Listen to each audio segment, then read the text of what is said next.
Hello, everyone, and welcome to another episode of Hijinks and Dungeon World. Hey! Actual play Dungeon World live stream with QueueTimes. That's right. I said it right. Cool. If this is your first time joining us, we are Hijinks Handlebars is the main show that we usually used to do, but we played that live together. And since becoming remote, we have switched to this mini series of Dungeon World. So that's what we're doing right now. This is episode 10. But if you want to see all of the old episodes for our main continuity story, which is using the Kids on Bikes system, which is if Dungeon World and D&D are like Lord of the Rings, then Kids on Bikes is like Stranger Things. So if that interests you at all, we have a back catalog of almost 50 episodes in a playlist called Hijinks and Handlebars that is on the main YouTube channel, QueueTimes main YouTube channel, and that's in a playlist called Hijinks and Handlebars. You can also find that playlist with bit.ly/handle stream, capital H, capital S. We have social media for this show. It's at handle stream. That's on Twitter and Instagram. We have a subreddit, r/Hijinks Handlebars. And there's also a Discord. We have a Discord like subcategory in the QueueTimes Discord. There's just a little, I don't know what they're called. But channel? We have one. I think it's a channel. Yeah, we have a channel. We have a channel in the Discord for that. And like I said, this is the 10th episode. So there's also a playlist on the QueueTimes main YouTube channel for this show called Hijinks and Dungeon World. And you can also find that with bit.ly/Dunjinks. Capital D, lowercase, UNJINKS. Yep. Dunjinks. The best way to spell that. Okay. Are you okay, Will? Are you okay? I'm great. I made it through. Are you okay? Yeah. So there's we have that. There's also a tip jar for the QueueTimes shows in general. I just want to point out. I mean, this happened a couple of weeks ago, but I still think this is cool, and I like that it happened. The donations for the tip jar went to the Black Lives Matter. I don't remember exactly where they were sent. And QueueTimes Blue.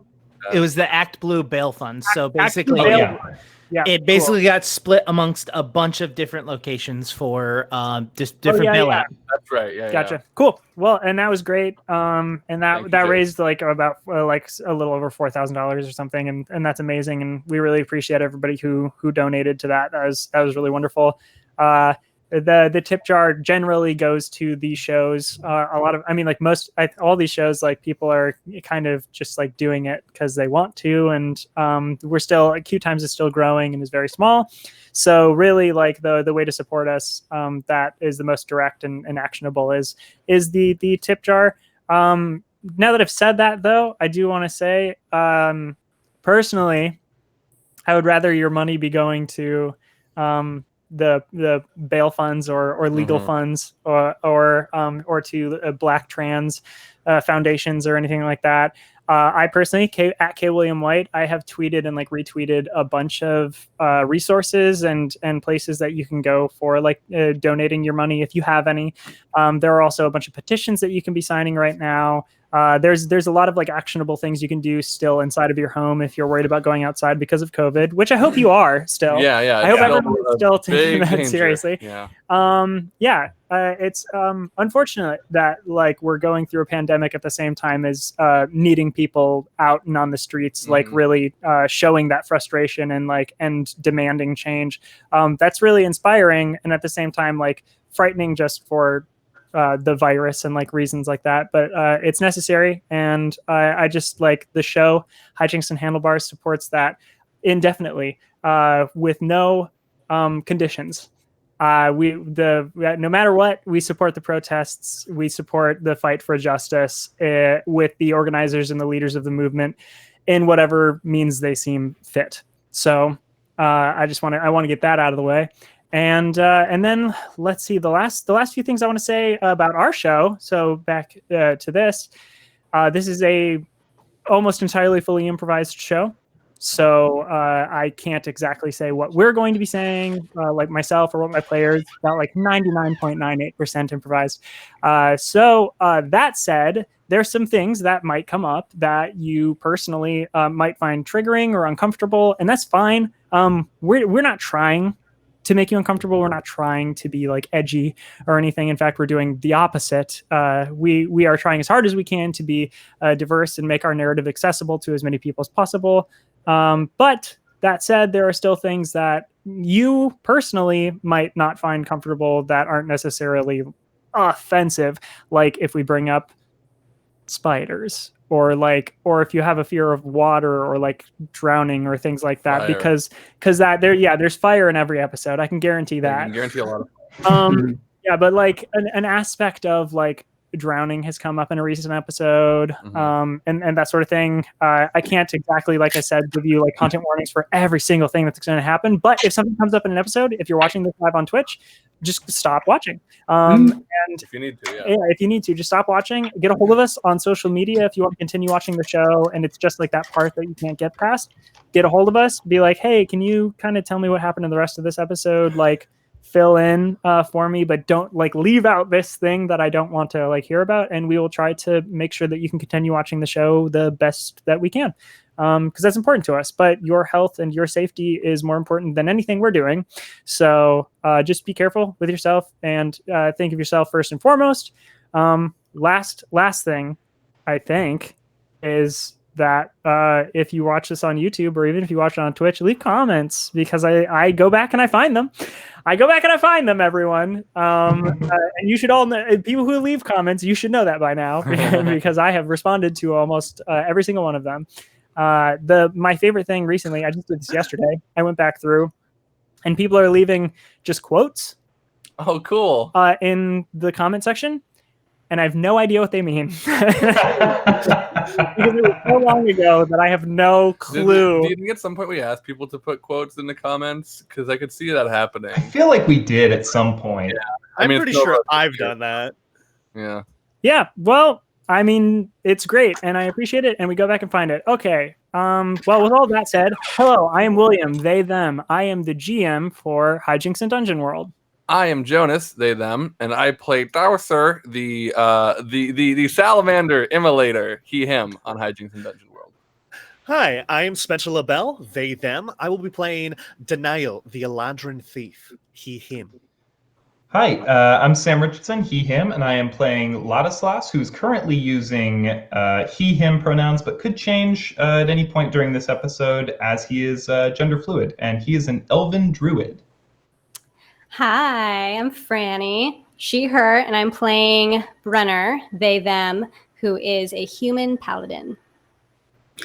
And I'm Chris Taniguchi, he, him, playing Dindin, the pelican fighter daddy, also he, him. Wonderful. I'm just realizing Brenner's the only human in this party. You ever think about it? You ever think about that? You ever think about that? You ever think about that? You ever think about it? Hey, did anyone think about that before we started playing? You know, Tolkien. I also like to think that in a lineup, Brenner would be like so far down from everyone else. Oh, like height-wise? Very short. Yeah. Yes, that's what I'm trying to say. I just feel like what does that mean when you're so far down? The ground. It's just someone else, and you're so far down. See, I think what I keep thinking that Dowser is still taller than Brenner, just because I'm thinking of like a monster salamander. Well, I'm sure he's Charmander. Oh yeah, Dowser's the biggest salamander ever. Yeah. Yeah, Anyway. 2.5 feet tall. Dowser's canonically 8 feet tall. Canonically. Dowser I canonized it right now. I forgot the last two things I need to say. One, I want to thank QueueTimes. Sorry, Jay. It's been a little while. I want to thank QueueTimes, Jake at TS Quint, for all the back support you do and hosting us and everything. We wouldn't have a show without you. Mwah. And then also I want to thank Hunters Entertainment. They publish Kids on Bikes. I really appreciate them. They've been very kind. They give me a backpack and some dice that are Kids on Bikes branded. We're not playing the game right now, but I still appreciate it, and I want to give them a thank you. And then thank you to my cast and to everybody watching. And finally, the last thing I'm going to say before we do the recap, if you are not familiar with Spencer Stark or Kickstarter or the fact that Spencer Stark has a Kickstarter running currently for a game called Alice is Missing, a silent role-playing game. It has been funded, but they are currently... Wow, I just watched the number go up. I love that Kickstarter does that. Wow, I just pulled out. I had the Kickstarter up, and I looked at it, and the number went up. So if I keep doing it, no. But they're very close to reaching $100,000, which is very cool. And again, I said it before that like right now, their money can go a lot of places. It can go to QueueTimes, it could go to bail funds, it could go to legal funds, that kind of thing. But I do think that this is a worthwhile project to back. Spencer Stark is an incredible designer, and this game is super fun and deserves like all of this success. And it would be kind of unbelievable and like really wonderful if it could hit to even like $100,000. That would just be like outstanding. And so if you're interested in that at all, Alice is Missing, a silent role playing game. Check that out. It is a game played entirely through text. Just to clarify, it is it's an RPG where you're playing characters, but it's all not spoken but played through text messages, like a group chat. Very cool. Which for people who have trouble talking all the time and expressing themselves articulately, this game was so fun to play. And I believe they hit a stretch goal where they're going to have an app with it now. So you'll be using the app to play the game. But you don't have to. You don't have to use the app to play the game. That's cool. No, I think that looks amazing. Yeah, it looks amazing. Spencer Stark is like an incredible designer. Super innovative. Yeah, and I'm very excited for that. And so check it out. Okay, let's do the recap, everybody. Dungeon World. Great. Okay, so this show, Dungeon World, Hijinks Dungeon World, is about a family, like a foster family, who have all found each other and who have accidentally stumbled upon the end of the world and are now trying to prevent that from happening. They've run across a really wild wizard named Gambador the Grump. They've run into a dragon named Carl. A dragon turtle named Zaz, and now they have found themselves in the Kingdom of Wei, where most specifically, last time on Hijinks and Dungeon World, Dowser and Ladislas dive-bombed a priest and tried to... Well, that just makes it sound bad. Well, they dive-bombed a priest, an evil priest. There you go. There you go. Okay. Good. Now it sounds good. Don't you think that's redundant? No. So they dive-bombed an evil priest, and the king and their friend knight Raquel were there as well, and they were all flabbergasted, and then a fight ensued. But before it got too far, Dowser decided to pretend to throw his life away into the flames and jumped into a fire to avoid being attacked. I'm dying. I'm dead now. Pretended to be dead very, very well. Everyone believed it. I'm alive. Ladislas tried to transform into an animal to wild shape. What is it called? A bird. Just shape-shifting? Yeah, it is just called shapeshifter. Tried to shapeshift to get away, but couldn't necessarily. Was cornered. Was surrounded by these two vile, evil swordsmen, and also the knight Raquel, who all plunged their swords into Ladislas's tiny body. And I don't know if Ladislas is tiny, but those blades they don't mind. They just pierce. And was in some massive trouble back with the rest of the family inside of an abandoned bakery. The daddy Din Din interrogated a suspect that they had captured, one of the vile evil swordsmen, and wasn't getting a whole lot of information out of him, even though he stabbed him through the hand with a knife. Even that. What can I say? Into it. After a little bit of like back and forth negotiating and whatnot, let's see here. Brenner, there we go, was called upon to heal this swordsman just so that Din Din could do it all over again, it seems. The healing did take a little bit of a toll on Brenner, which upset Din Din, and so he turned back and finally got the information seemingly that he wanted out of the swordsman, who told all of them in the room, Danail, Din, Brenner, and Josh, that they, these people, the swordsmen and everything, they are here. No matter how many of them they take out, they will keep coming, and they can keep coming until all of this is done. They need Brenner, and they're going to do whatever they can to get Brenner. But if they had surrendered Brenner in that moment, they would have made sure that all of them would have lived. They couldn't exactly say that they would be in good condition, but they would have let them live when they inevitably used the power of whatever they were doing with Brenner to take control of what they call the end. Din then knocked out this swordsman, and the group decided to move on as Josh pieced out, essentially, and was like, well, you're all very screwed, so I'm going to go. Back at the castle proper of Wei, where the king had ordered the death of Ladislas and Dowser. Dowser found some little glasses in the fire, put them on, and they seemed fine and normal. Looked around, and Ladislas was about to be killed by Raquel.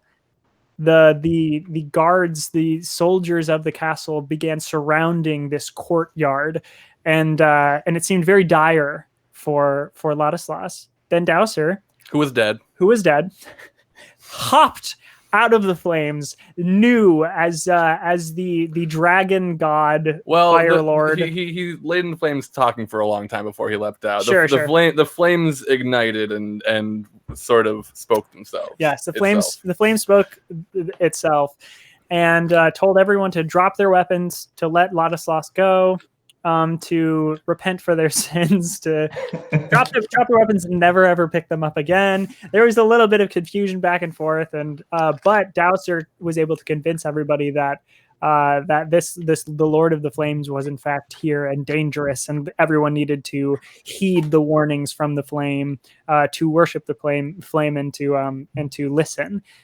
This all did, in fact, happen. Ladislas turned into a little daddy long leg, went over to the curvy blade that they were looking for, talked to it, found out that the blade had the soul of a little old lady named Minnie, got a description of what Minnie looked like, and then the king ordered, after being intimidated by Dowser, or the Lord of the Flame, ordered the deaths of the evil priest and the evil swordsman. Upon that happening, the evil swordsman took up arms, the evil priest took up magic, and began to defend themselves against Dowser, who then jumped out of the flame and brandished a fiery hammer, warhammer or something, and then beat the hell out of the priest with it.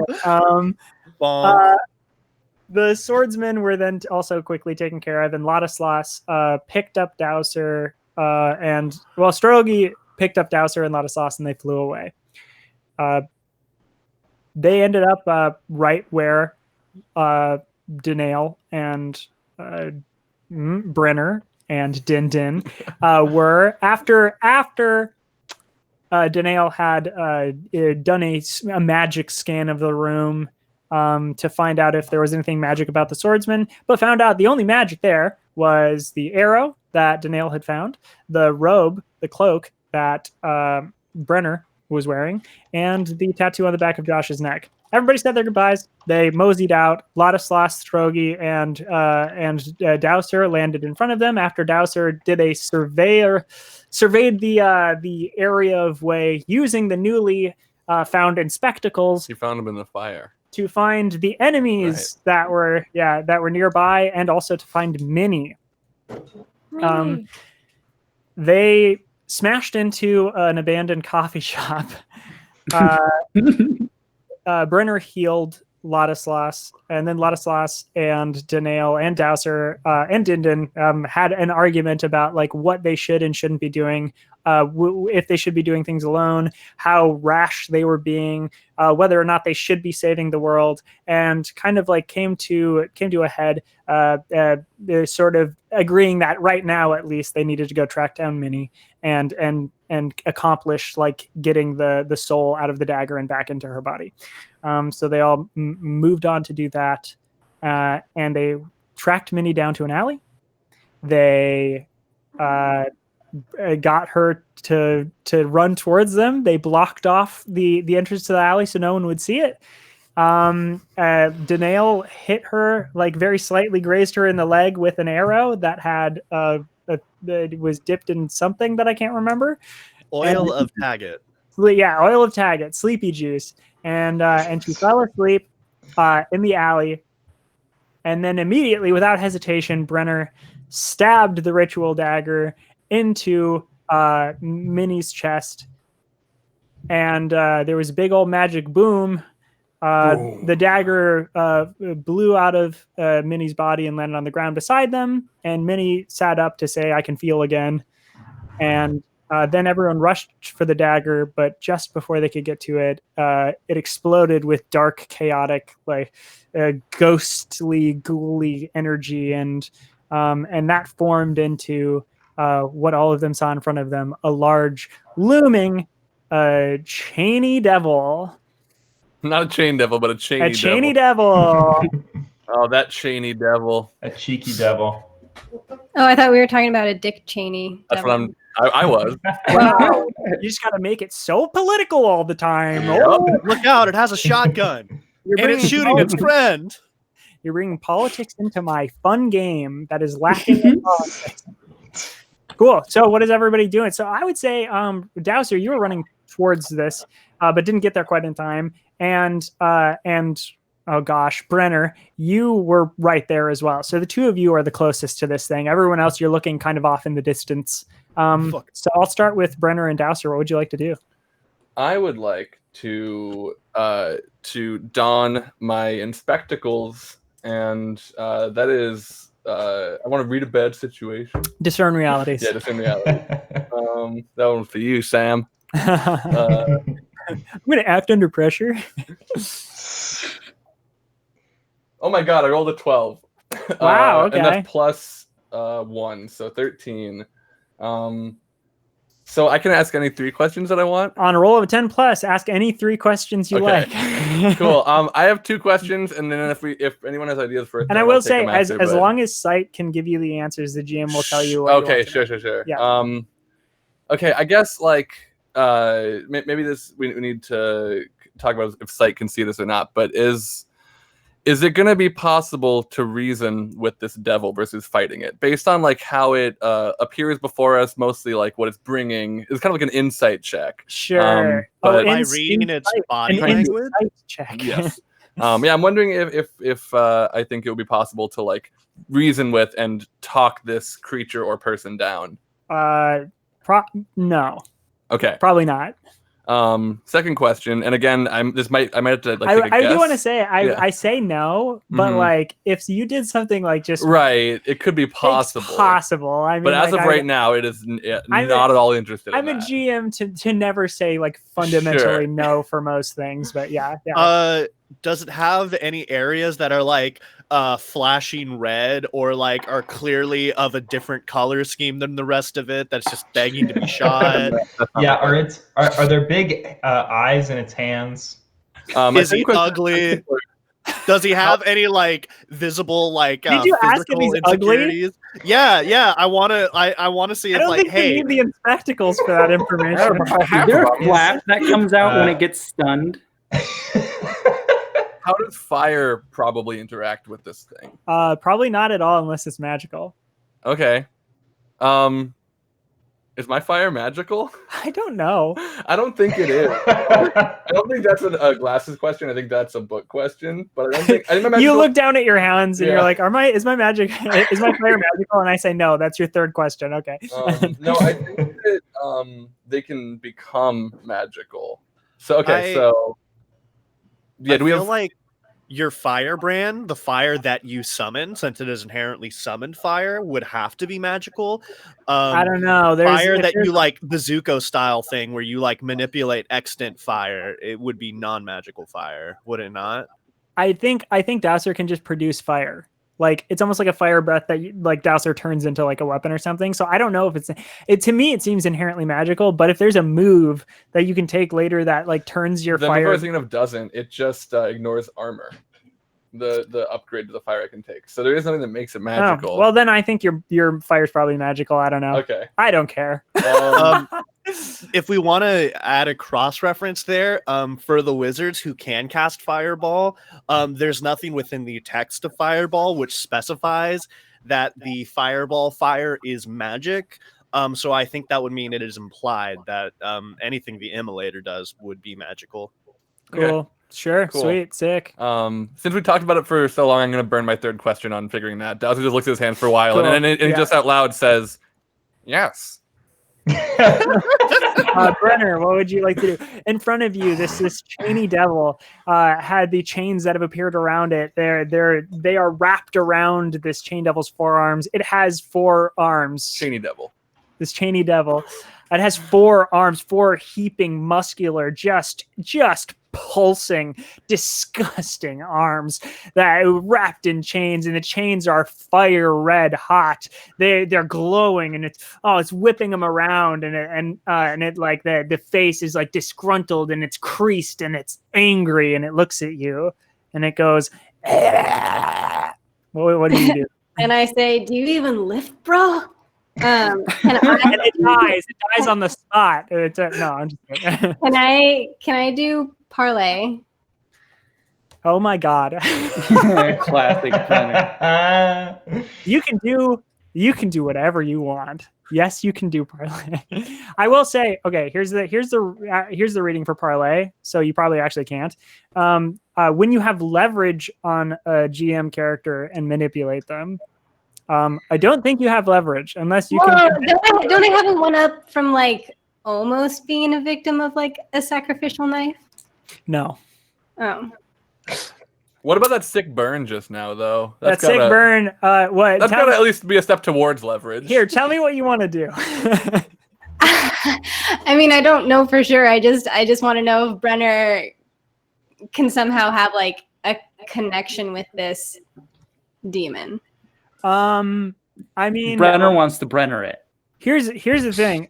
If you, I'll tell you that you do feel a connection with this demon, but there is no way that you can parlay with it. But there is a connection there. You feel it. You feel it inside of you. Okay, then. Alternatively, I would like to just be on the ready to defend anyone. Cool. Then Dowser and Brenner, I need you both to defy danger. Okay. As this chainy devil lifts up all 4 of its frickin' arms and is like swinging. And here's the thing: it's kind of like General Grievous, where you're like, how do you swing all of those lightsabers at the same time and they don't run into each other?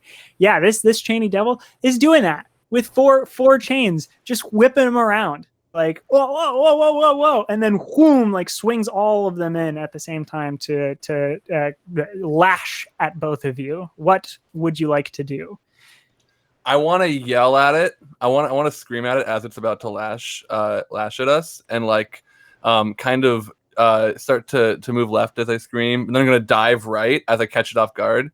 And just kind of do like a feint maneuver at this thing and try to throw off. Because, if it's about to lash, and I'm like, ah, and it's like, oh no, and then it throws off its aim so I can dodge it with charisma. Because I'm intimidating it.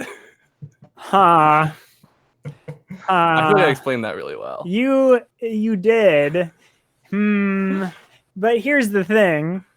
What I'm rolling for is to scare it. We're getting into the territory of like being able to talk your way into using anything. I mean, isn't that what the system's for? If you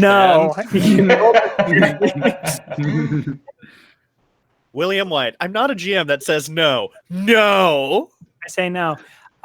Brenner, as you're preparing to do whatever it is you're going to do, you feel the cloak start to kind of like flap around you, and the inside, those stars on the inside of it start to shimmer and sparkle. I rolled a 6 plus 1 for dexterity and plus 1 because I'm going to be acting on the fact that I knew this thing was just going to want to fight us. So I was ready for it to attack. That's got to be fair, right? If I'm acting on the answers from my You're talking about the discern realities. Right? Yeah. I didn't know what you were talking about. Okay, that's why I was like, what do you mean? Yeah, well, the first question was like, I thought it was a move. Fighting. I thought it was a move, but no. Yes. From your discern realities, absolutely. So I'm 8. You're 8.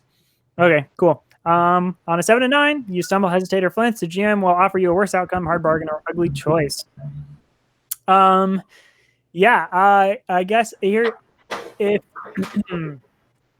you can, you will end up getting hit by these chains, or you can dip underneath the legs and be separated from the rest of your group. How is Brenner looking right now with the attack? It's a good question. Let's find out. Brenner, what did you roll? And what are you doing? Well, I wanted to defy danger through mental fortitude, but I only rolled a 4. I'll will myself through attack. You mean you will the attack away? Actually, I'll outwit the boulder. Well, since I feel this connection, I thought maybe we could talk it out, you know? But I think I failed. Unless my cloak, comes in to save the day. It doesn't. I'm sorry. But you rolled a 4. So you rolled like a 4. Didn't you just say, except for defy danger? What does the cloak do? Yeah, what does the cloak do? You don't know. Okay. None of you have been able to... Didn't you say something about... Not on stream. It did a shiny thing. It was very shiny. It shimmered. It did a shiny thing. Yeah. Okay. So it's shining bright like diamonds. Okay, got it. It's kind of shiny. It's shining from the inside. I promise you'll love what it does, but you have to roll well. Okay, I'm sorry. Well, so you rolled a 4 total though. Did you? What's your highest modifier? It's a 2, right? Yes, but the mental fortitude was wisdom, and wisdom I only have a 0. Okay. All right, cool. So back to Dowser. Brenner looks bad. Looks like Brenner's about to take the brunt of every single one of these chains. In fact, the chainy devil might just avoid you and just like smash Brenner with everything. I'll let a couple of those hit me. I'll dive in front of the 2 that were going to hit me in the first place. I won't let him redirect for Brenner. Okay, cool. Well, I'll stay on the side. I'll take a little bit away from the damage that's going to hit Brenner then, because I appreciate that. See, I'm a fair and kind GM. I'm so sorry. Can I just really quickly say I've like whatever is off stream and on stream, it blurs. So don't worry about it. Yeah.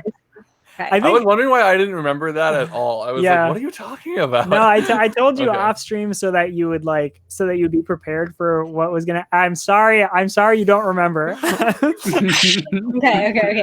But it's great. It's great. It's gonna be great. It's gonna be great. You're gonna love it. It's perfect for your character. I picked it out just for you. Okay. Cool. Okay, let me roll this damage. And then everybody else, you start thinking about what you're gonna do. Not bad. I got something, will you? Oh my god! Don't say it like that. Okay, so Brenner so Dowser takes 6 damage. Okay. And 6 you say. I'm pretty sure that activates my. It doesn't. It has to be an odd number. It has to be. But doesn't Dowser have armor from the helmet? After armor, I'm not wearing the helmet. Oh, you're not? Oh, okay. No. Well. Nope. Sorry. It's okay. 6. I don't think I was wearing the helmet. 6 damage for Dowser and 4 damage for Brenner. Okay. So these chains come out, wow, whip, and they like smash you into the wall. And they're hot to the touch. That it feels horrible. It feels so bad. Do you like my descriptive language? It feels so bad. I have a quick question. Wait, does my armor apply to that damage? Do you have armor? Yes. You should have 2. Oh yeah. Whatever you have, it applies. So okay. Cool. So the rest of the family, you see Dowser and Brenner get hit by these chains. This chain devil starts whipping them around again. It's swinging them in circles and is starting to march down the alleyway, closing the distance between it and Dowser and Brenner again, raring for another attack. What would you all like to do? The three of you that are off at the other end of the alley here. I think Ladislas just turns to Danail and says, "You gonna do something, or can you give me a lift?" And Danail points to the side of one of these buildings. Sure. Is that a help out roll? Yeah, you can use Strogi for a help out if you want to if you want to pull Danail up on top of one of the buildings. Oh, I'm sorry. I was using Monster of the Week terminology again. It's aid or interfere. And you made me say it. Yes, I think that is exactly what I want to do. Cool, I just kind of like give a whistle, and Srogi kind of like swirls around, down to us, and maybe like grabs hold of Danail's hand or something. Yeah. And I imagine helping take that lift. I'd like to get a kickoff on like a windowsill or something, so I can like scramble on top of one of these rooftops. Yeah, that's great. Defy danger dexterity then probably. And then am I rolling aid, William? Yes. Okay, cool. So I got a 10. Oh, okay. No need. Do you? Well, let's establish this right now. I think Ladislas's current bond with Danail is a -1. So I would be rolling -1. But should I still do the roll since Srogi is helping out? No, I don't think it's. Okay. I don't think it's just flavor then. Yeah. Okay. Then Srogi just grabs your hand as you jump up towards this. Once I'm on the roof, I want to sprint until I'm, I guess, parallel, perpendicular, technically both. And I just want to like start firing with my hand crossbow right directly at the fella. Cool. Let's get a volley. Let's get a volley then. Let's get a volley.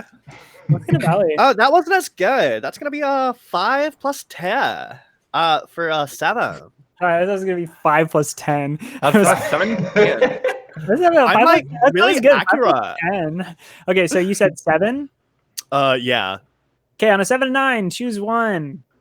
You have to move to get a better shot, placing you in danger. You have to take what you can get, -1d6, or you have to take several shots, reducing your ammo by 1, which I don't know what your ammo is at currently.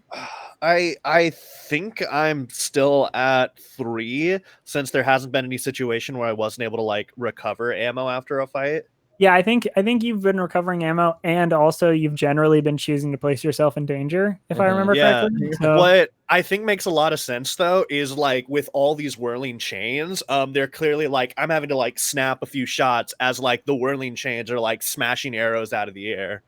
So you're gonna choose to reduce your ammo by 1 then? Yeah. Cool. I want to say you can't recover this ammo. You shoot the arrow, and the arrow gets obliterated by the chain. Tight. Or like you have bolts. You're using a crossbow, right? Yeah. Yeah. Cool. The little hand crossbow. It looks very it looks as close to like, like a Magnum as one can get. It feels very gunslinger vibes. I love it. William, I think Ladislas is going to go I'm going to roll to defend Brenner. Hey, I was wondering when someone was going to use that move. I forgot that it existed. I was going to do that. Well, we can both do it. Okay, yeah, cool. There's room for two. There's room for 2 of us here, Chris. There's also 2 of us to be defended potentially. Just put that out there. I just wanted our GMs. You got it, Dowser. Dowser's fine. It's funny because I was actually. Sorry, that is a 7 + 1. Do we want to resolve damage, or that's fine? Yeah, let's get damage really quick. Sorry, Spencer. I didn't. No worries. Just pick a number, Spencer. How much do you want to do? 24. 24? Yeah. You killed the world. Perfect. Wow. Oh, fuck the world. I didn't like it anyways. No, I got a 7. And I had soaked that particular arrow in some bloodweed, which we got from like those vines in the forest. Had all the barbs. Oh yeah, that's right. Yeah. I distilled some of that.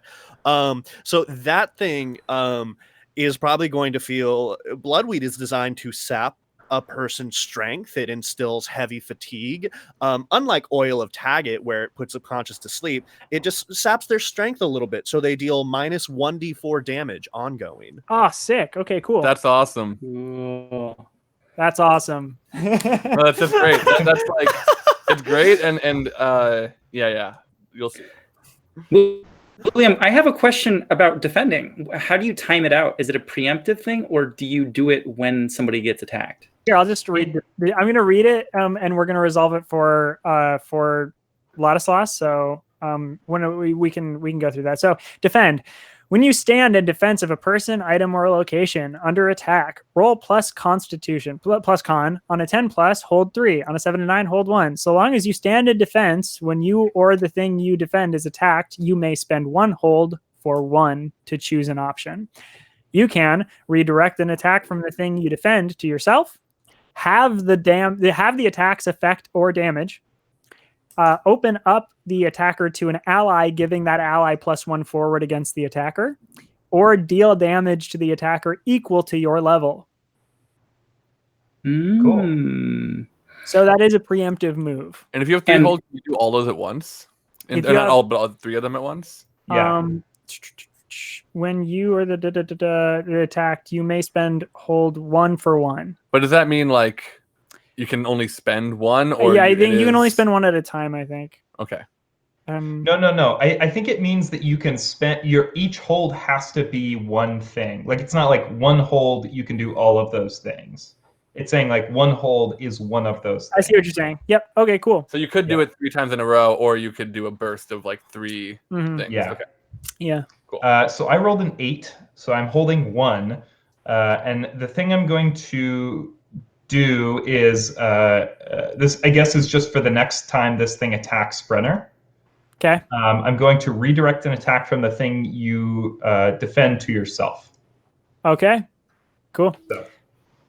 Yeah. So then, but back up to Danail. Yeah, you get the shot off.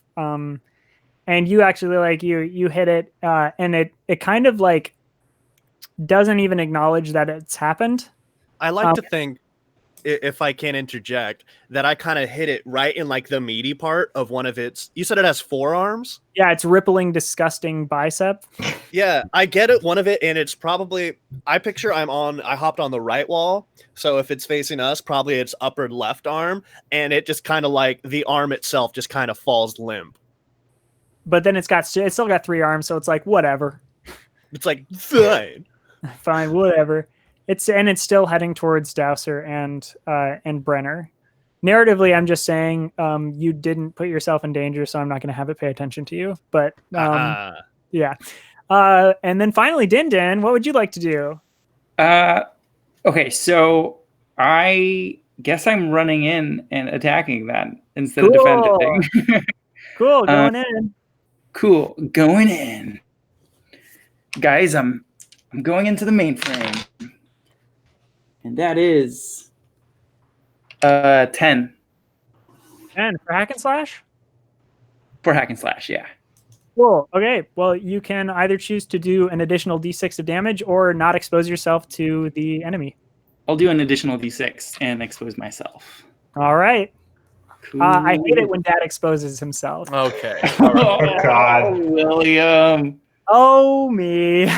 It's just like Donald Duck, it's just feathers. Din canonically has not worn pants once. Has Chris ever once said Din is currently wearing pants? Nope, hasn't happened. I thought we agreed it was last episode that Din was in like a James Bond outfit. I completely forgot that. Oh yeah. You know what? I think I remember that. Currently wearing one of the evil cloaks. Oh, yeah. Is wearing a cloak. So everything's fine. That's right. This Chinese devil's got to be very confused why its friends are attacking it.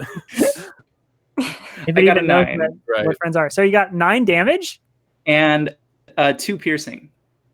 9 damage, 2 piercing. Like 2 of the 9 or 2 additional on top of 2 of the 9 is piercing. 2 of the 9 is piercing. Yeah. Holy crap. It's a big strong dad. Okay, cool. You are a big strong dad. In return, you take 6 damage, but it doesn't ignore armor, so there's no piercing damage. So oh wait, I lied. It does ignore armor. Oh, dang. Oh, so earlier it would have ignored your armor. I'm sorry, my bad. I'm sitting here like it doesn't say piercing, but it literally says ignore armor right here. So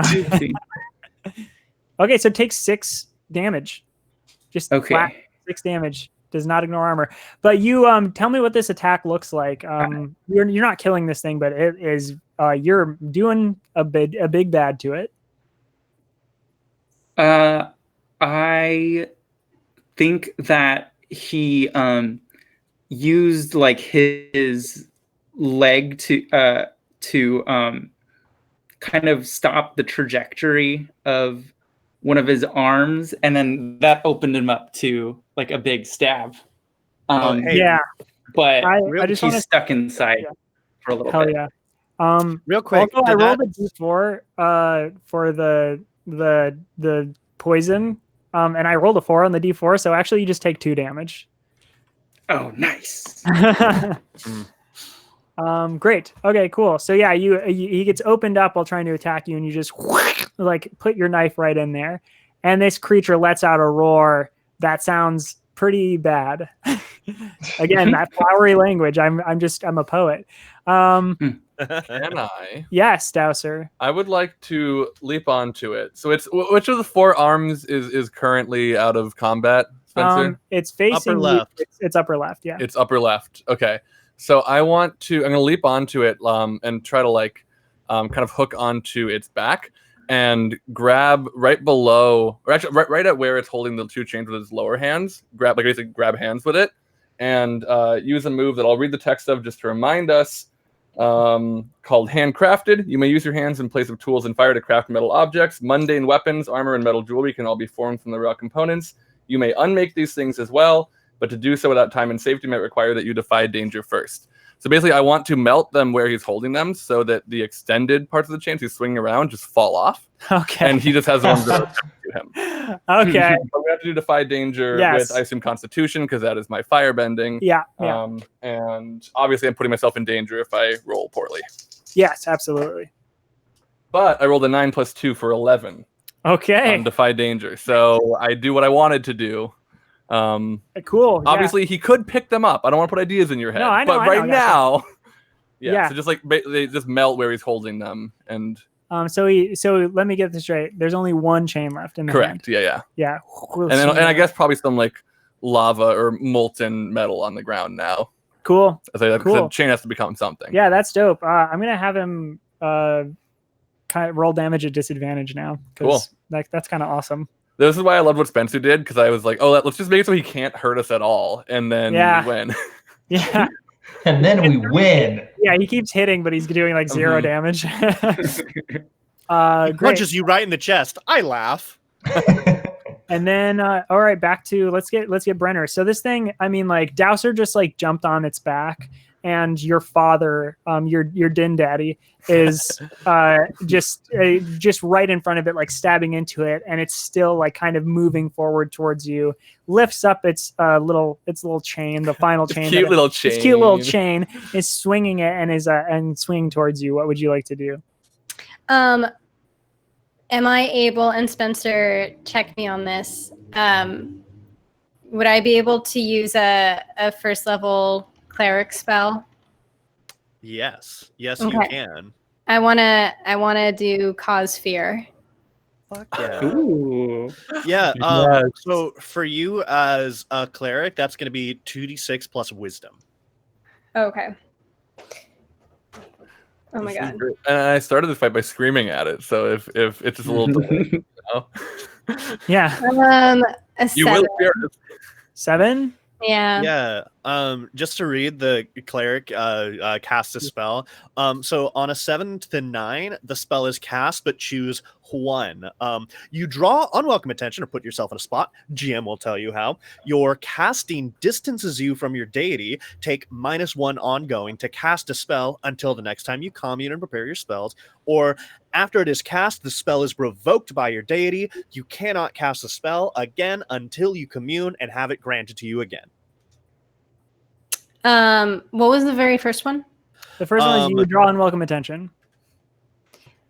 I mean, I guess I'll do that. That sounds very Brenner. Just so that it doesn't harm anyone else. Cool. Yeah, I gotcha. Yeah, you draw unwelcome attention. Well, yeah. Cool. I'm not gonna tell you what that is yet, so you can. Yeah. Would y'all like a reading for Cossphere while I'm on the page? I actually have it open right here. So Perfect. Choose a target that you can see and a nearby object. Okay, interesting. Okay. The target is afraid of the object so long as you maintain the spell. The reaction is up to them. Flee, panic, beg, fight. While the spell is ongoing, you take -1 to cast a spell. You cannot target entities with less than animal intelligence, magical constructs, undead, automations, and the like. Yeah. This works on this creature. So, do you have an object in mind, Franny? I mean, I was just thinking my no, yeah, maybe my what's my thing called? Halberd. Thank you. Cool, that makes sense. Okay, so you're making this thing afraid of your halberd. Trying to. Cool. I wonder if there's.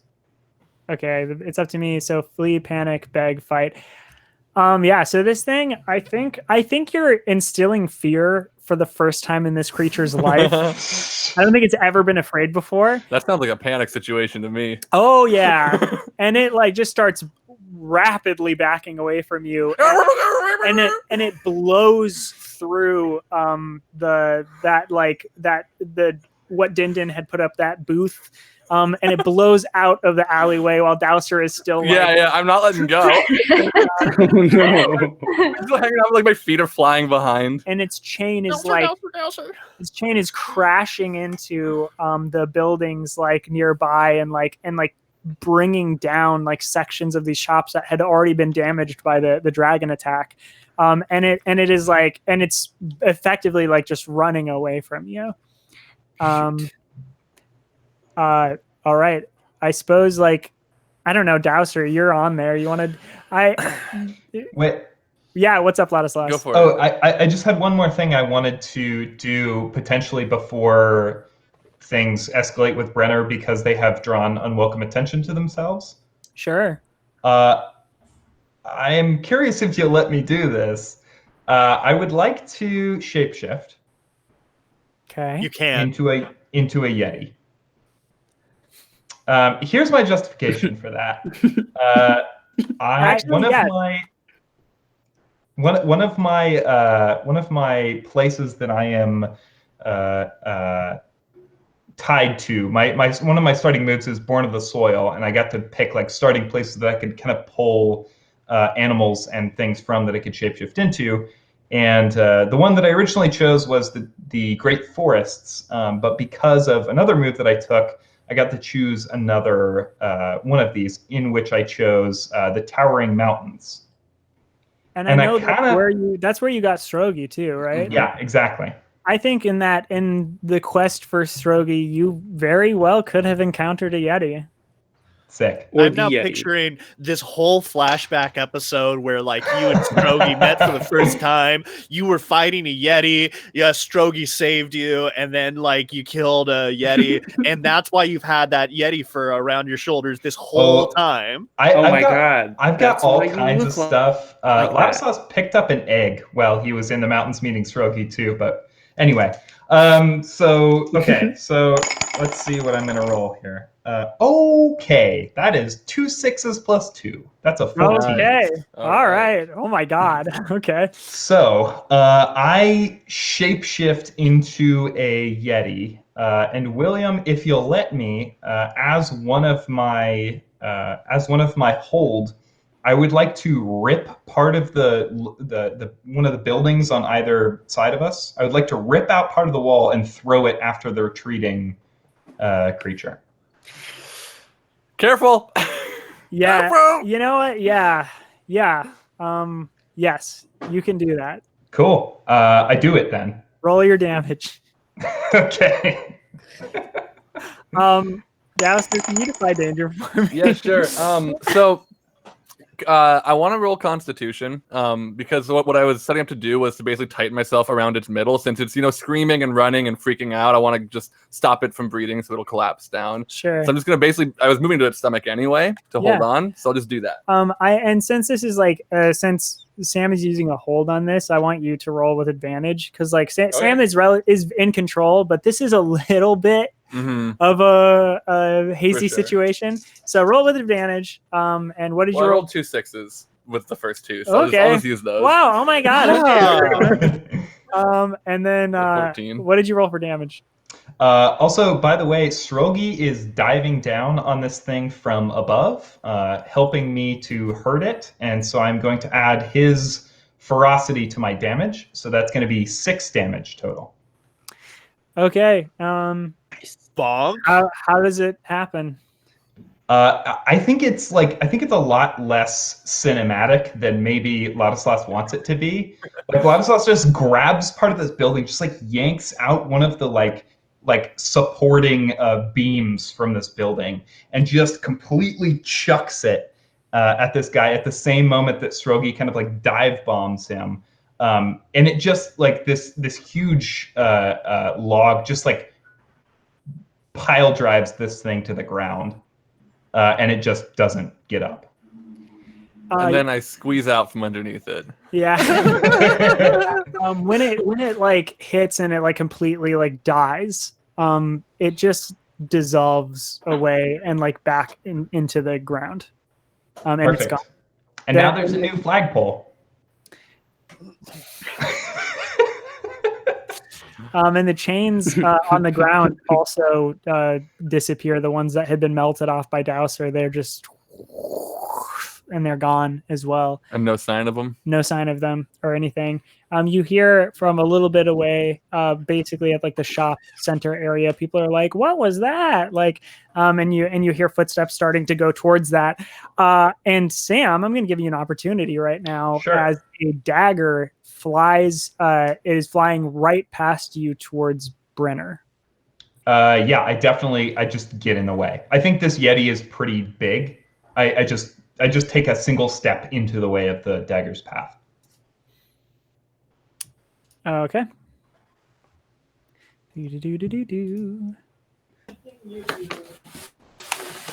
And from your location up on top of the building, Danail, when I'm assuming you would like see this, you catch eye of one of those assassins that had been looking for you all. That Dowser had spotted earlier when, like, just before they had met up with you. And Dowser had recounted that there were a number of them coming for us. Yes, there were like 7. But that's the only one right now. Well, they were around town. There were like 7 of them and like 14 or so like swordsmen that were just kind of like going around town because they don't know where you are. Might have an idea now. But they might have an idea now. That I will say that attention is not welcome here. Yeah. Yeah. By the way, take 5 damage. I'm actually not going to do that. Okay. I am using my move Shed. When I take damage while shapeshifted, I may choose to revert to my natural form to negate the damage. Beautiful. Absolutely beautiful. You just like double planned me. That's great.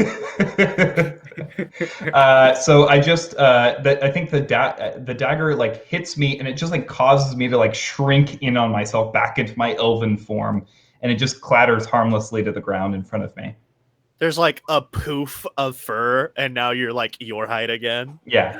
And this assassin that you can like see now where the blade came from. It was like it like just poked around from the inside of like one of the abandoned buildings, and all you can see is its eyes, which are like a pure white, and they open wide, like they're like. Hey, William.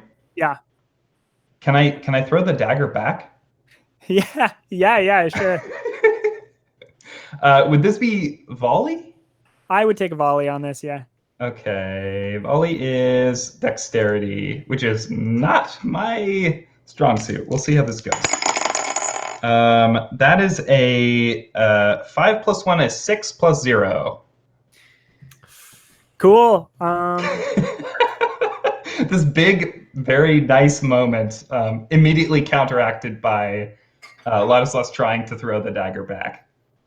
Yeah, you pick it up and you're like, yeah, and you go to throw it, and yeah, it whizzes past the assassin that, and as a person is coming around the corner, to be like, what's going on over here? And you accidentally just like stab one of just a pedestrian in the abdomen. And they're like, oh, a killer is trying to kill me. And the assassin vanishes back into the abandoned building and is out of sight. What would all of you like to do now? Can Brenner go and heal this poor civilian? Yeah, absolutely. Yeah, I think Lad immediately is like, Brenner, can you help me out, please? I don't want this assassin to get out of my sight, and since I actually do have a height advantage, I want to see if I can like cross the building in such a way that I can just like drop down in front of them and cut them off. Yeah. Can you defy danger for me? Yeah, I'm assuming dexterity to make sure I maintain my footing as well as speed. I would say so. Oh, tight. That's going to be a 9 plus 2 for an 11. Yeah. You hop down and like and you do a tumble and a roll and boom, like you pop up like right in front of the assassin before they can get like too far away. I would love if I could use his momentum against him and just like run him through with my rapier. Oh, cool. Can you do a hack and slash for me? Yeah. I actually just looked it up. Since the rapier has the precise tag, I can use my dex instead of strength to hack and slash with it. Ooh. We knew that. Yeah. I'm sorry. Yeah. I just haven't been mindful of it. No, cool. Great. But yeah, that's going to be a 5, 6, 7, 8, 9, 10. Nice. Beautiful. Yeah. And this person, I'm just going to say, just with that momentum and everything, just collapses on your blade. Brenner. The bastards say hello. Brenner, was rolling heal. You run up on this like pedestrian that has collapsed to the ground, and they're like terrified of you. They're like, "Oh, the killer has more killers helping the killer. It's a band of killers." No, you're wrong. oh, okay. We're good. We're helping you. It was just a mistake. I'm sorry. And this pedestrian actually like looks at you, Brenner, and is like, "Oh, wait a minute. You healed my son earlier. Oh. You're the magic one." I have knowledge of medicine and making people better. No, you used magic. You used magic to heal my boy. Is that what that's called here? Yes. I mean, I was very happy to help. And is he doing better? Oh, he's so good. He's just running around, playing ball. He got tripped by an old woman earlier, but what are you gonna do? Brenner, they're dying. Please heal them, please. Coughing up blood. Oh, sorry. This whole time I thought I'd done it already. Oh no! Yeah. How I feel at this point, Brenner is just like forgetful, like as a character trait. Wait. So what is it? A plus? Sorry. Plus charisma, I believe. Okay. Cool. So that's 7, 8, 9. 9. I believe on a 7 and 9, you transfer the damage to yourself. Okay. That's correct. Oh my god. Through this comedy of errors, the damage that was originally intended for Brenner is going to end up with Brenner. Actually, roll your healing. Franny, roll your healing. Sam, I actually need you to roll damage for me. Okay. Wait, do you want me to roll again? No, roll a D8. You roll a D8 to see how much you heal for. Oh. It's 2D8 actually. Because of a move that you have. Oh no. I did roll a 6, so... You rolled a 6? So say okay, you Yeah. could end up taking 6 damage. I got a 7. You take 6 damage. But okay, so you take 6 damage, ignore armor, but you fully heal this pedestrian and you do a good deed. It's plus 1d8 for hospitaller. So No, it's, not it's only if it's an ally. Oh, okay, Yeah. gotcha. The old man will remember that. The old man will remember your kindness. Also, is the assassin that Danail killed, or yeah, are they still there? They're dead. They're just like chilling. Not going anywhere. Yeah. Is it okay if I do another move? Yeah, depends. What are you doing?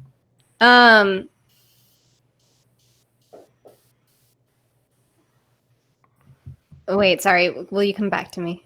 Yeah, definitely. I'm so sorry. I am so sorry. Get away from me, killer. It was an act. There was an assassin. This is not mine. Yes, there definitely was an assassin. I'm looking right at him. I wasn't assassinating you. This wasn't mine. It was thrown at her, at them. It wasn't your knife. Oh, well, that makes me feel a lot better. Well, it was thrown at them, and then I threw it back, and I missed. I would like to jump up onto Ladislaus's shoulders. I'm going to jump on Ladislaus's shoulders. And as they're talking, I want to look this person deep into the eyes. And say, "We will listen to me, everybody. Guys, we're causing a scene. My brother is no killer except to kill those who are evil. Are you evil? Everybody, I don't think you are. Father, please, I can handle this. Wait. Dowser knows how to talk to people like you who are not evil, right? I'm not evil. Then why would Ladislaus kill you? It makes no sense. It must have been a mistake, an accident. Please understand, we're trying to save the world. Dowser is who you look at before you. Now you understand. I do. I should probably roll parlay. Yeah, this is a move you have, isn't it? If I'm introducing a new idea to the person, then yeah, it's a specific move. I'm prepared for parlay, or for what you're talking about is It's okay that we stabbed you. We're the good guys. Firebrand. New idea. The new idea being that it was a mistake and a misunderstanding. I don't know. That wasn't a new idea. Ladislas already said that. That's fine. That's why I was trying to parlay. Okay, parlay then. That was my yeah. I didn't know if you had something you could say like, oh, this is just 9. 9. Mm-hmm. Yeah, I mean, usually that means that you need to like prove it to them, but I think that's fine. You're also kind of creepy and scary because of the way that you said all of that. And I mean, technically, we just healed you, so there's no wound. So technically, you never got stabbed. No, yes, you're all heroes. Okay, thank you. Goodbye. And the old man walks away. Wait, what's your name? My name? No, too much of a scene. No, we're going. And then What's I your push name? everybody. He turns and he's like, "You want to know my name?" This guy What's your name? dark. The storm rolls in and wind whips his dingy jacket to the side. And are you Zeal? And he looks up and he goes, "My name is Ronald." Oh. It was nice to meet you, Ronald. Nice to meet all of you too. Okay, bye. Bye, Ronald. And then I slam the door on the nearest warehouse where everybody has been pushed into. Because that's my MO now, is pushing people into warehouses, I think. So you're pushing everyone. I'm assuming you're pushing everyone into where Danail has killed the assassin. Correct. Yeah. Yeah. Okay. Mm-hmm. So you're all inside of this abandoned building. What was this building? Definitely some sort of eatery. Yeah, for sure. Yeah. Yeah, this it's somewhere you get baked goods. No. It was a pizzeria. Pizzeria. Yes, this abandoned pizzeria. No, I had pizza for dinner tonight. Let's do something else. It's a pizzeria. Bro-yo. It's artisanal macaroni and cheese shop. Bro-yo, I'm gonna make it melt, yo. Brenner, have you decided what you're gonna do? I don't know if I can actually, because can I do another first level cleric spell after doing one already? Yes. Okay, cool. Technically, you can do the same spell, and you can do it essentially as many times you want until you like mess up the casting. At which point, your deity is like, "Okay, you're doing it wrong. You lose that privilege, and it gets revoked." Just to be But clear, Oh, do shoot. you have to pick only one spell that you can cast, or can you cast any of the first level spells? So how it should work is when Brenner communes and prepares their spells, they get to choose a level total to their level +1. Since it's a multi-class choice, it's the level that they got the multi-class move +1. So I think that would be 2 for Brenner. So Brenner can prepare 2 levels worth of spells, and those are like what they have. So 2 spells. Cool. For every commune. It's Yes. yeah, two spells a day basically. I mean, and you can Okay. cast those until they run out. Okay, cool. Then I want to speak with the dead assassin. Ooh. Oh, okay. Then Yeah. cast a spell. Right. Yeah, 2d6 plus wisdom plus whiz. Plus whiz. 7. 7. So you draw and welcome attention. Your casting distances you from your deity. Take a -1 ongoing to cast a spell until the next time you commune, or you revoke the spell and you can't use it again until the next time you commune. I guess the last one. You'll revoke it. Okay, cool. Yeah. So give me the flavor. How are you casting the spell? I whisper in the assassin's ear. What do you whisper? Um, Wakey, wakey, eggs yeah, and bacon. wakey, eggs and bakey. That is very Brenner. You tried to kill us, and now it's anyway. I don't know. But I say something, and and the eyes kind of like flutter open, but there's a film over the eyes. Still very creepy and dead. Which film? Sorry. Go back. No. Don't say it again. Inception. Okay, Sam said which film? Oh. Oh, Jesus. The Incredibles 2. Yeah, so you cast a spell and all of you are in there together. The commotion outside, you hear it die down because people don't see anything going on. They're like, oh, okay, whatever. I guess we'll walk away. They're like guards in video games. What comes with this is it says a corpse converses with you briefly. It answers any 3 questions you pose to it to the best of the knowledge it had in life and knowledge it gained in death. Whoa. Wow, Shit. that's deep. That's gnarly. So does anyone have any questions? I guess I was just going to ask, like, who sent you? Or How many more are there in Yeah, this area?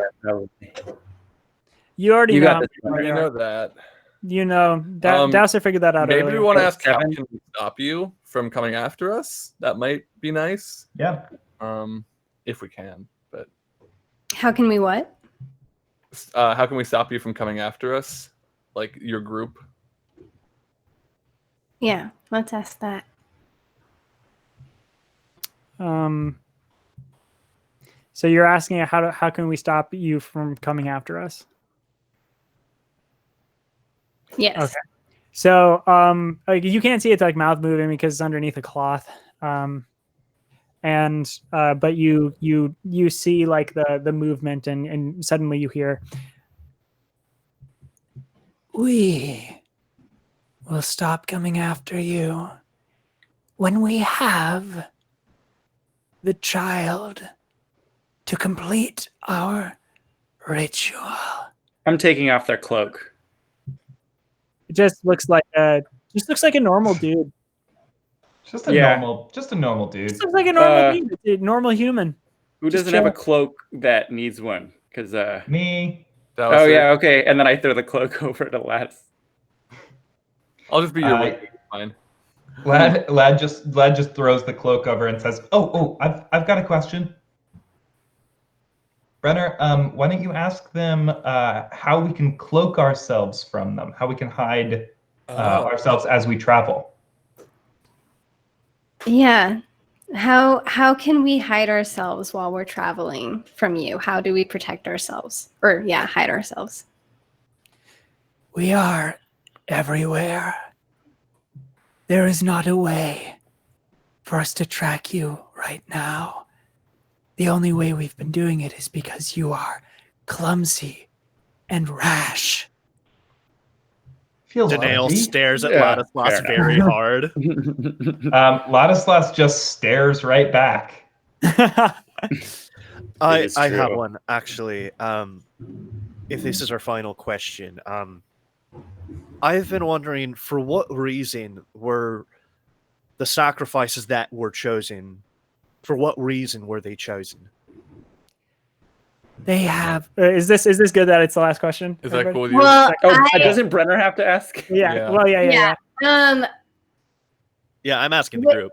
Would it be okay with everyone if Brenner nods to Danail's question and goes to ask it, but whispers something completely different into their ear? It's your spell. Take it I think away. that's great. Oh, crazy. I think I just want to ask them if they take me right now, if they'll leave the rest of my family alone. We will kill every last one of you. Okay. And it goes limp. It didn't really feel like the response really like fit that question that we asked. Did anyone else notice that? I suppose. Brenner, what was that you did to them just now?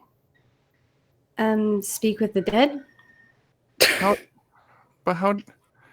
That's what goes over to the again dead bandit on the ground. But their flame was gone, and you made them speak and live. How did you do it? With a Can I spell? spout lore and see if Brenner's done this before? I don't think you need to spout lore to do that. Oh, Brenner, have you done this before? have you done this before? Like around the house or something? I don't know. I haven't thought of it. I feel maybe this is just something that Brenner learned and picked up and then didn't feel the need to announce it, maybe? Yeah, so just did it in private every once in a while, every time you came across a corpse. Yes. Yeah. You know how when you're wandering through the medieval streets and you happen upon the corpses of the dead?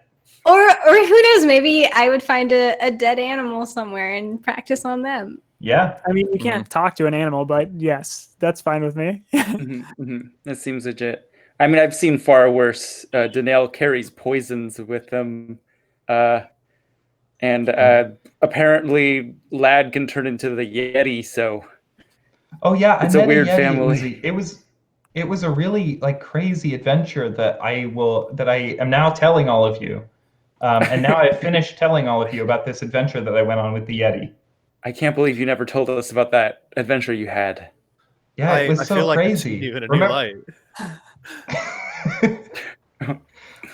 Danail, I'm still mad at you.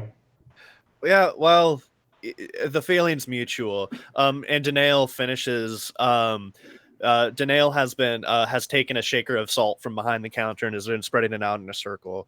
Now, if you don't mind, Brenner, would you step forward for a second? And Danail is like flipping through his tome. There we go. And Danail kind of puts his palm over the salt circle. What I'm doing mechanically is casting the spell, Contact Spirits. And I want to pull the spirit of a renowned artificer. There we go. Julian Flowers.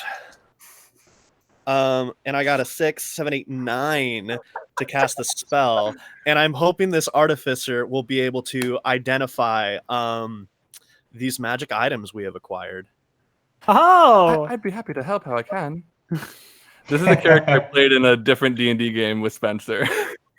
I don't know if you're trying to summon me, Spencer, but the name that you named. We have now. I needed an artificer, and that was the one I knew. Yeah. I'm gonna because I got a 7. Forget this. Yeah, I got a 7. Forget this spell until I prepare spells again. Cool. Can you read the spell for me? Yeah. So I name the spirit I wish to contact, or leave it to the GM. I pull that creature through the planes just close enough to speak to me. It is bound to answer any one question you ask to the best of its ability. I also kind of realize I've been using contact spirits, the idea of spirits interchangeably with like the spirits of the dead. But well, if Julian Flowers is not a historical figure that has perished, then it's a fairy creature that I think knows about neat shit. Anyways, and I'm gonna pull out the obsidian arrowhead that I've kept wrapped, as well as a gesture at Brenner's cloak. If you wouldn't mind standing forward a little closer, can you identify these items and their properties? Is that your question? That is my question. Thank you. Yes, I can. Goodbye. Goodbye.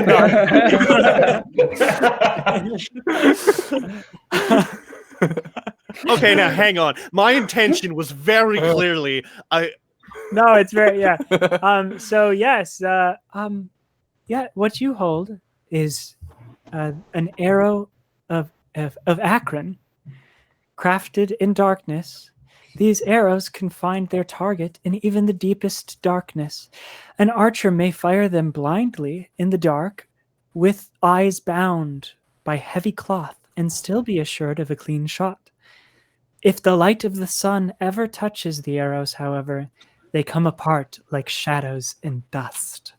I become hyper aware of some of the sunbeams coming through the roof and kind of take a step to the side. And then she looks Jolene, is it? Jolien and a he. Jolien. Oh, Jolien. Yeah. Joel the runner. Oh, I know Jolien. Yeah. Jolien looks to Brenner and goes, "That is the cloak of silent stars. A cape of rich black velvet outside and sparkling with tiny points of light within. This cloak bends fate, time, and reality around it to protect the wearer." And then we get into some technical speak here. Who may defy danger with whatever stat they like. To do this, the wearer invokes the cloak's magic, and their player describes how the cloak helps. Break the rules. They can deflect a fireball with charisma by convincing it they deserve to live, or elude a fall by applying the mighty logic of their intelligence to prove the fall won't actually hurt. The cloak makes it so. It can be used once for each stat before losing its magic. So I have to call it Curing Lizards. Ah, yes, the arrow of Akron, Ohio. It might be Acheron. It's Akron. Oh, it is Akron. Cool. Mm-hmm. Yes. Cool. Okay. And then the spirit goes away. Wait. What about? Oh no, sorry. We already knew about the glasses, right? Dowser's. Yeah. It hasn't been stated specifically, but I don't think Dowser thinks they're magic. He's just glasses. Dowser just really thought he needed prescription glasses all of his life, and yeah. And you found that in the corner of a bakery. Yeah, it had my name on it. I found these on the flame in a courtyard where we should be meeting with the king. Were we supposed to meet with the king? Yes. Before the demon attacked, yes, we need to meet with the king. Dowser, I feel like we've sort of already done what we need to do here. Yeah, I mean, I think we could just skedaddle before things get worse again. Well, but to save the world, would it not be good to have a king as an ally? I mean, come on. I know Dowser's not that old, but it's a simple idea. Reaching out Have to you the seen king, his haircut? Yes.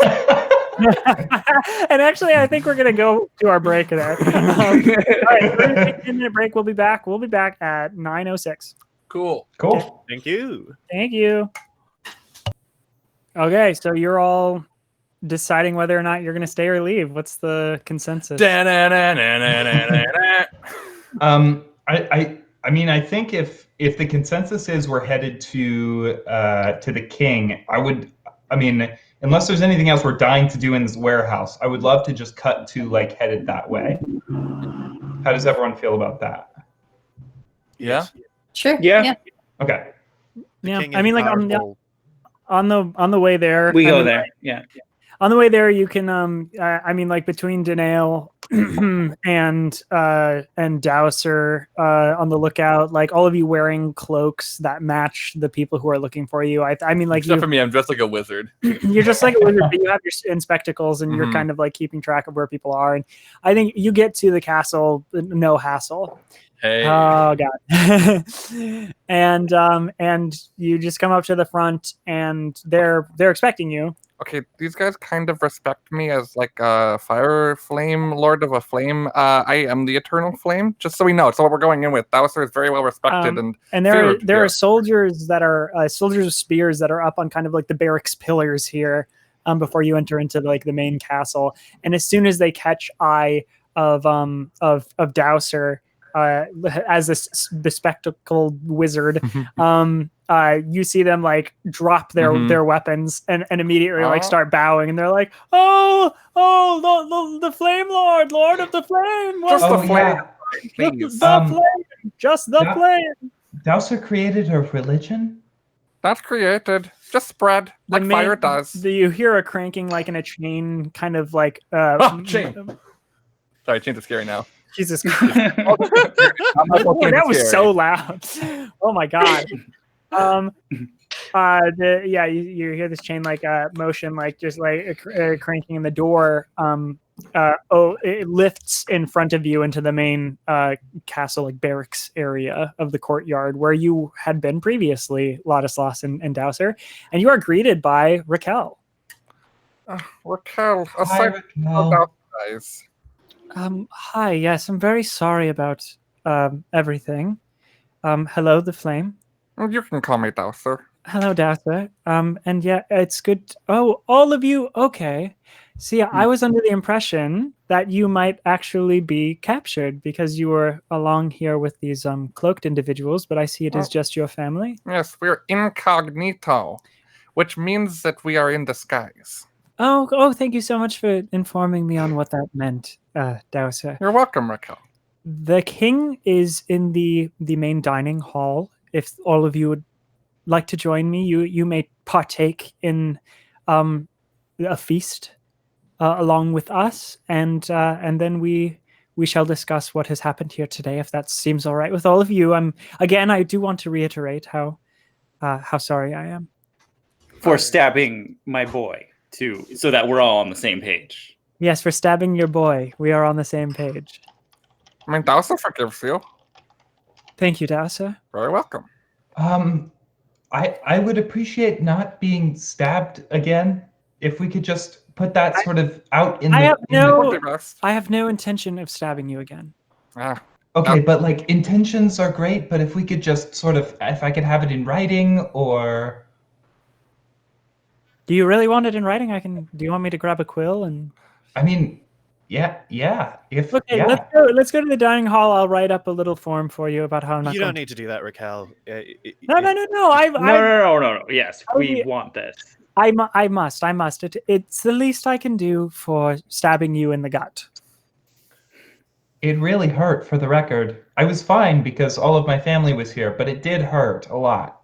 I understand. I have been stabbed in the gut as well before, so I so do. You know how much it hurts. So I do know how much it hurts. I feel like you inflicting that sort of pain on other people. Just walk this way with me. I will get some parchment and a quill, and I will write my apology and the contract of which post signage means that I will no longer be stabbing you. I mean, it's not like you started the fight, but yeah, sure. I would like to follow and discern realities. Okay, cool. And that is a 7. So I get one question, and the only question is, are we walking into a trap? You're not. Cool. You don't see anything. You just see other soldiers as you're walking to this dining hall area, the main, inside of the main barracks. You see some places on fire that are still being put out by some of the soldiers. You see some like townspeople just like wandering around as well. It's not like the castle is completely like guarded off by, or anything. And as you pass soldiers, they lay down their arms, the spears that they are holding, and the swords and everything, and they bow to you. The bowing is not necessary, but it does help me to see your beautiful domes. Good crown you have. You should start signing autographs, Dowser. Oh, Dowser will burn paper for you. Dowser has not developed an autograph to this day, so. Hey, just burn your thumb into it. Yeah. Into the paper? Just a thumb-shaped hole? Do it into their armor. Dowser looks at the kneeling two thumbs up and out. Anybody like a thumbprint? Dowser doesn't need to do this, but if yes, my lord, please, I would die for your thumbprint. This would make it thumbprint 5 gold. Get your armor imprinted by the one and only Dowser, Lord of the Flame. Thumbprint 5 gold, permanently imprinted where the Lord of Flame touched you. Someone comes over and is like, my lord, please, my lord, put it right on my skin. Hang on, skin will be extra. That's 20 right there. A little girl comes up with like her gold coin, the only gold coin she has in her entire life, and she's like, "Please, Dowser, I really want your thumbprint on my coin." That one will be for free. The rest, whatever Danail is able to charge, I'll let that happen. But I will let Danail manage me. You're just thumbing away. Just thumb. Like, you know, when you like run down like 2 aisles of people high-fiving everyone, it's that, but just putting thumbs on their arm. Oh my God. Branding an entire army. All right, Daniela, you can walk away with 10 gold. Dowser, I don't tell you this enough, but I love gold. I love gold so much. There's never enough of it, and I'm proud of you.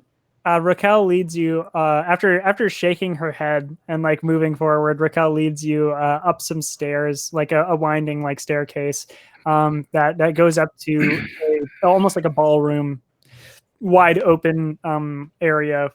It's all stone still. It's a little bit more ornate in here, but again, I mean, like there's no ceiling. It's been blown out by a dragon attack, and there's some rubble lying around.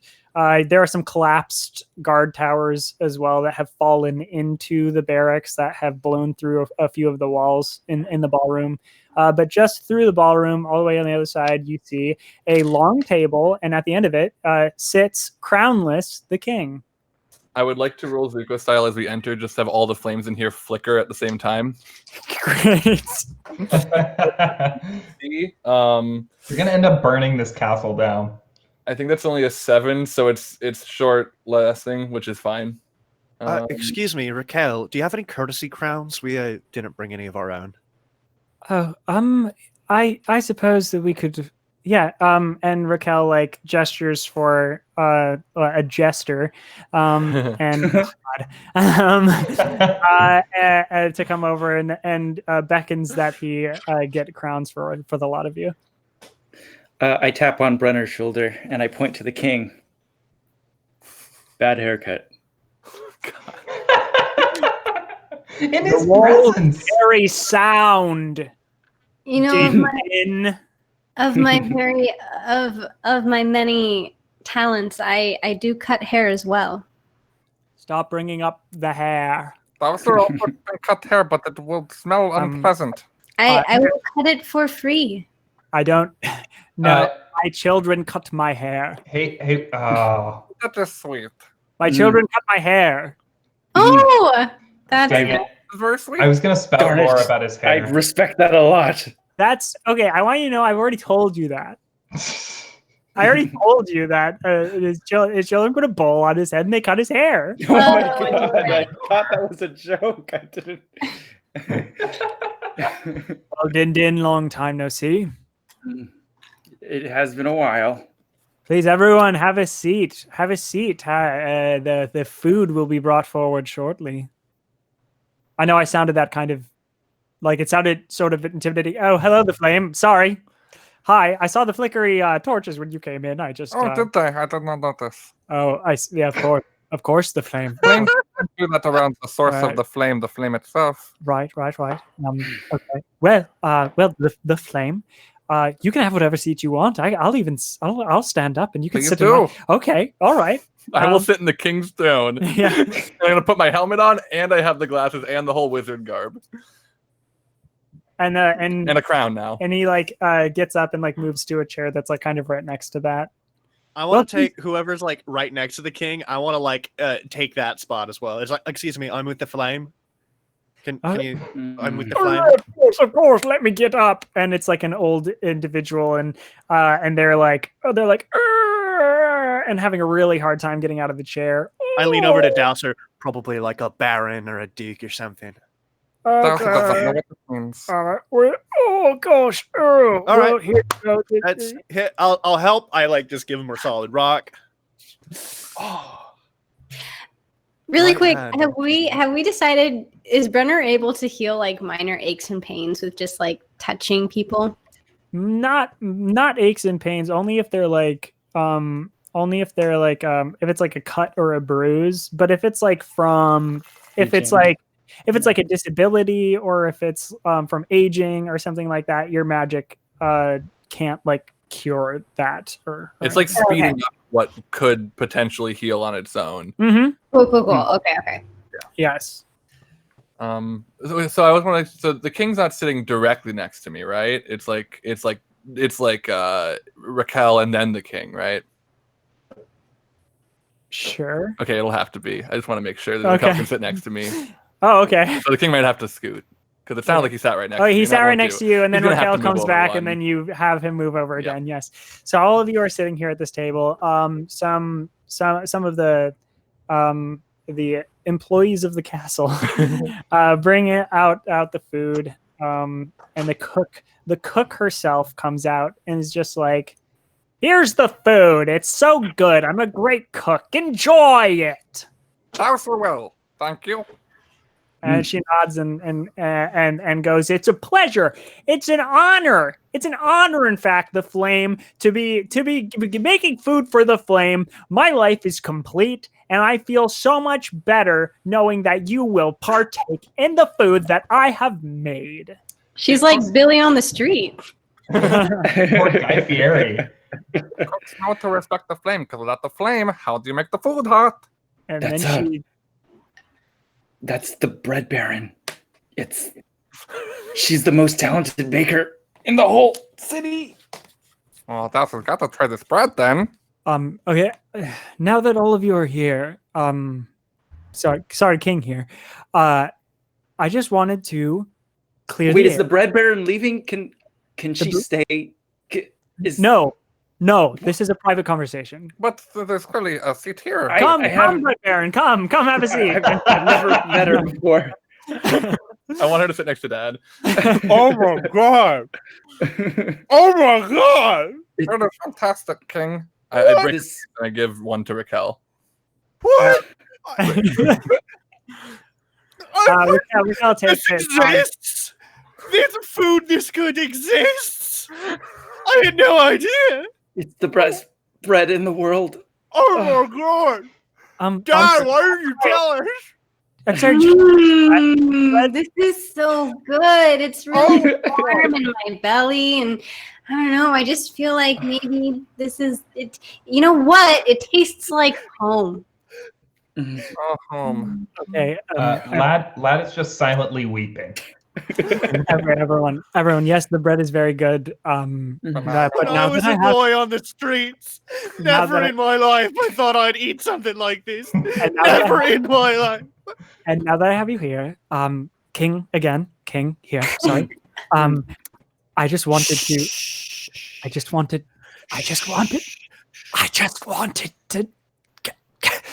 can't hear you, King. I just wanted to clear the air. Oh yes. An eye on your volume. Yes. Why didn't you say so? I just wanted to. Sorry. I don't know why I didn't just say so. Probably because I'm a fool. I don't know. No, King, it's okay. It can be very intimidating to be in the presence of not only Dowser, but his entire family, including his daddy. I mean, I can't imagine what he must feel like. Din Din is your daddy? Yes, Dad. Oh yes, sorry. These are my children. I I collected them when I left the city. Wait, hold on, Din Din. You're oh, you're a come on. killer. You're a Oh, killer, not a father. Din's not a killer. Don't be ridiculous. No, do you not know? Do you not know about your father's history? no. I mean, he was like a caravan guard or something, but like, Okay. a killer is a little fresh. Like, I mean, I make a killer loaf, I'm a if you know what killer. I mean. I heard he was a James Bond for a while. Mm. I'm from my assumption, I suppose, before Din Din ever encountered any of you, when Din Din was here in Wei, he was a bit of a nuisance. You don't say. Yeah, sometimes even being contracted for some political reasons. Like He was assassinations. He was very good at his job, I'll say that much. I crack another piece of bread and I give half of it to the king. Oh, thank you. Thank you, the flame. I'm gonna chuck a little bit of just like a little sliver of crust at Din Din. Fucking hypocrite. Quiet. Hey, So, anyways, what's going on here, King? Well, okay. Again, clearing the air is what I want to do. So, we attacked you, tried to kill the Dowser, the flame, and also this one. You may say that, sir. That As was long it. as you say it with respect. And this one, lad. Lad. lad. Yes. So I did do that. I gave the order for that. And I apologize, and I'm so very sorry. And Raquel slides a piece of parchment to you, lad, and it says, "I Raquel, the lion, the knight of Wei, and it say that I shall not pierce thee with mine blade." I just draw another little line down by the signature spot down by the bottom and just slide it across to the king. Yep. Takes a quill, signs it really quick. Okay, great. So now that that's out of the way, Just hang on, just real quick. Refresh me exactly why it is you gave that order again. well, one, because the person I was working with got dive bombed out of the sky by Almost as if you and your friends were under attack. Yes, my without evil any friends. forewarning. Correct, the evil friends that I decided to make plans with. Yes. Did you know that you didn't know they were evil at the time? They were just your friends at the time. Oh no, I knew they were evil. Danielle, what are you? Whose side are you on? What are you doing? Here, No, I just wanted to explore things from more than one angle. They are the reason that the sky has been ripped open. I'm quite aware of that. And if it pleases Dowser, yes, I shall like to tell all of you what has happened in a way. Please, we would love to know. Dowser assumes that a king like you would work with them out of largely fear. Dowser hopes this will be the case, and not out of some screwed up morality. It was not out of fear. It was out of hope. It was out of the safety of my people. I have always kept my wizards in the tower with me. None of them have ever actually been able to do magic. So Wei has been relatively without magic. I know. I use Mage Hand to like grab another roll and eat it without touching it. For the longest time, we just sort of, I don't know, used illusions and trickery to make the people of Wei feel safer. But then we were overrun something like 2 weeks ago by these white-cloaked individuals, and they insisted that that they were magical, and they did these spells and cast these things in front of my my fellowship, and we were all stunned, amazed, and they said that they needed to have access to the tower because something bad was coming, and that they needed to proof it to shield way from destruction. I had never seen magic personally for a long time. So I gave them access. I was worried about the things that they did were incredible. And now that I've seen what all of you can do, well, at least some of you can do, I cast light to make the roll I'm eating but not touching glow. I fear as though I was foolish and was swayed by their magic, though it was not from the side of good. I gave them access to the tower, and soon they overran the streets of Wei, hundreds of them, dictating what we would be doing, the ways that when we could go outside, and I thought it was a little advanced, but they assured me it was the only way that we would be able to be kept safe. And then suddenly one night, a strike of some sort of magical lightning of force shot up into the sky, and from that day the sky had been opened up. And I mean, most recently we were attacked by a dragon. I mean, when all of this happened, I did what I could to try to run the rest of them out of town, but some of them stayed, and when you arrived, they told us that the reason what they did didn't save the world and in fact caused it harm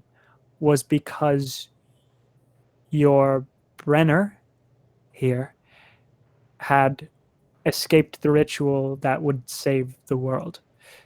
And the only way I could save my people was if I helped to capture Brenner and complete the ritual as they said. Sounds like you got duped. It does. I knew they were evil. I knew that they were the reason that this harm was coming. But I also knew from what they were saying that it seemed like the only way to at least protect my city was to sacrifice your child, Din Din. And for that, I'm sorry. I put the life of my people ahead of your child's life. And the king looks directly at you, Brenner, and goes, I am not the one to dictate what your life is worth. Only you can do that. And I'm sorry that I took that value from you.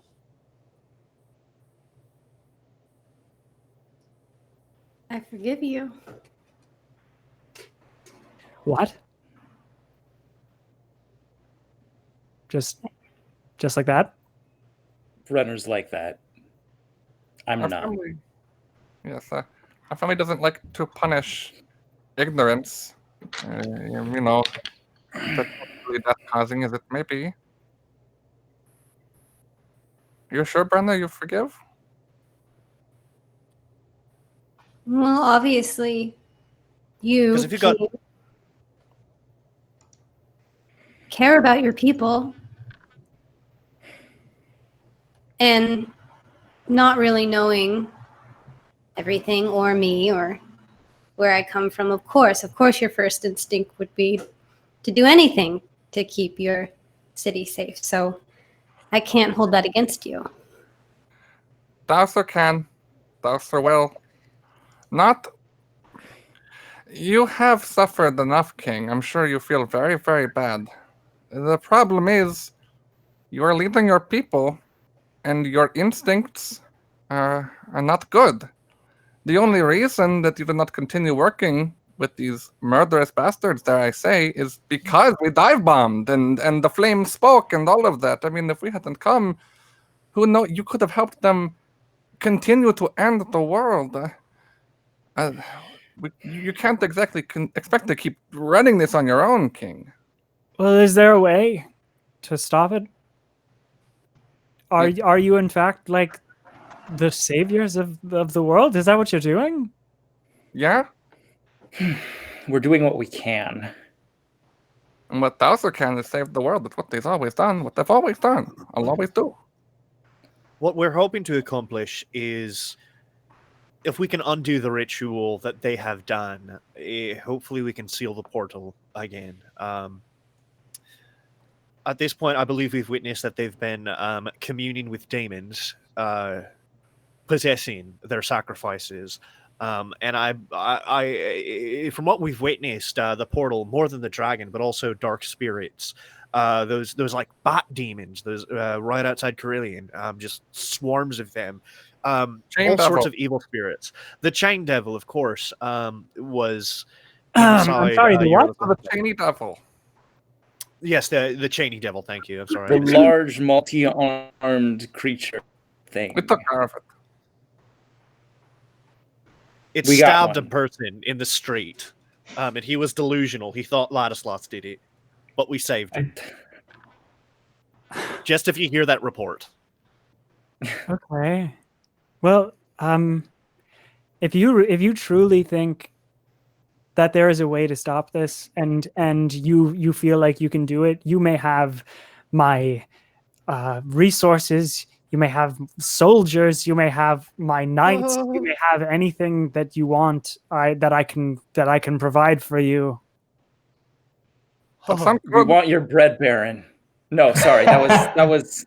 No, No, she's your city scared needs her. I'm sorry, that was selfish. But I mean, we do want her.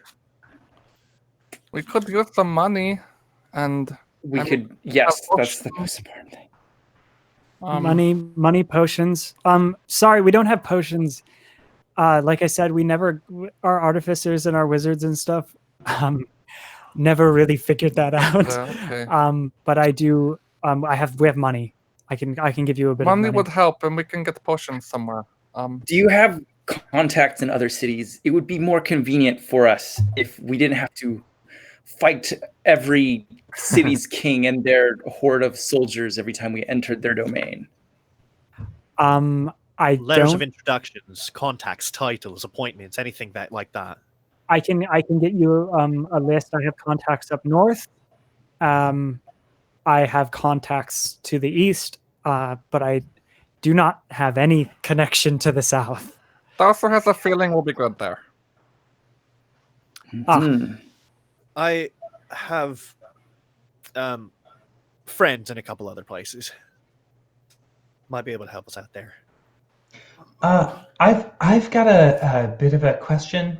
Hugo? Yeah. Is it Hugo? Yes. Why did they choose Minnie? Do you know? I don't know why they chose Minnie. I mean, the only thing I could think of is Minnie.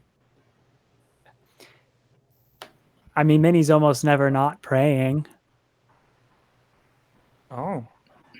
Brenda, you pray. Right? That's what you're doing with the hands? Yeah. Yeah. So they're going after spiritualists? Maybe. Two for two so far. That's okay. What if, to my understanding, how most clerics, if you will, clerics and paladins, most users of magic, which is divine in origin, it has this sort of bond or connection between an individual and their deity.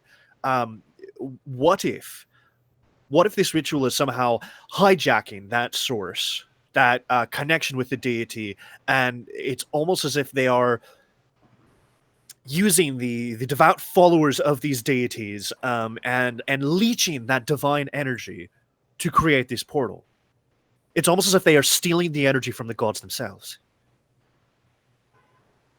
I don't have anything to back that up. It's just a wild hunch, but it sounds like it could be something. It's worth holding on to for sure. I'll get you my contacts, and he gestures for a gesture, and could you do you can dance while you do it, but can you please could you have them stop? Actually, the bells are annoying. Oh, okay. Take the bells off. I can give you the contacts. I can give you gold. I can. I have a couple gifts. We like gifts. Yeah. And maybe some bread for the road. And some bread for the road. So much bread. Baron, we can do that, right? Oh yeah. Yeah, okay, yeah. We'll just put bread in here. Well, thank you, Bread Baron. I'll have everyone working overtime. We'll just make bread all night long for you. Oh, you're the best. Don't worry about it. Anything for the flame. Anybody else said that, I'd think they were being sarcastic, but I feel like the Bread Baron is just like that. Can I start now? Oh, please do. Mind? Okay, the Baron gets up and goes to the kitchen. You need more fire.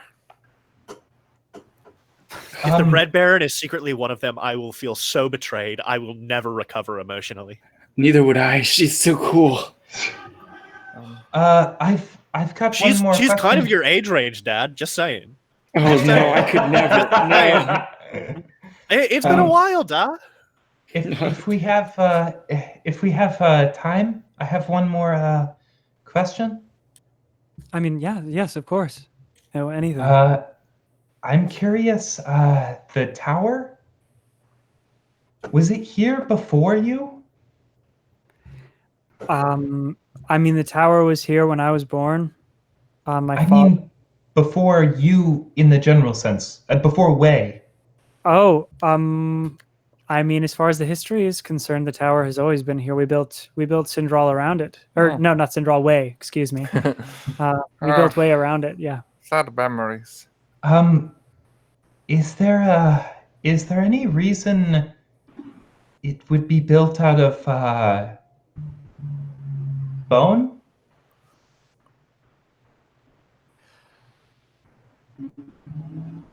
I don't know. Don't look at me. The also doesn't know what they're talking about. I don't know. That's I don't know. That's a good question. Bone lab? When I touched the tower, it was kind of like it was. It wasn't like It wasn't like talking to a stone.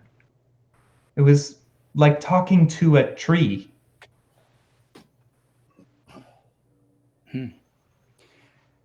I can look into that, I suppose, and I can. Where are you headed next? Are you headed north or south? Probably north. Unfortunately. North. Okay, we can get you some coats. Big. Well, a big small coat, if you understand what I mean. A big small coat, of course. Well, yes. Big fluffy, but small. We'll get you coats. I've got the contacts. We'll get you bread. Do you want any men? Any soldiers? Any? About that, actually. It would be good. Dowser's thinking that you might, if you're going to be helping us, be dealing with these cultists for some time. You might need all the help you can have here. I don't think we should take anybody. Family? I don't think they should come with us. But what could possibly have benefit is if you could send... here's what I'm picturing. We send out 3 detachments, one to Novrum, one to Sor, I believe, in the south, and it's Evrim to the east, past Cinderall. We can send out 3 detachments to the cities we've yet to been. Perhaps that way there's somebody there to meet us, there to... naturally, we'll probably beat the ones to Novray, so we might even be able to conserve on those men to Novray. But if we send out a squad, a detachment to Evrim, and then to Sor, we can have them start laying down that groundwork. If they find any cultist activities, we can root them out, capture, detain, kill, whatever we can, interrupt that activities. And then we can just meet your lieutenants out there, and at least that would give us a contact to be like, what's the situation? That way we can have eyes on the ground. And if we need to, then we'll have reinforcements in those cities. All of you feel the room get cold. And a white fog starts to pour in from the surrounding rooms into this dining area. And then in every doorway and coming across through the ballroom where you came from, walk white-cloaked individuals, some with swords, some without, dragging the bodies of soldiers and plopping them on the ground, some of them with brands of a thumbprint on their armor.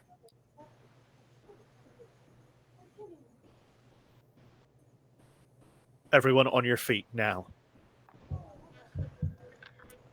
Dinton? Mm. Do you still have that portal?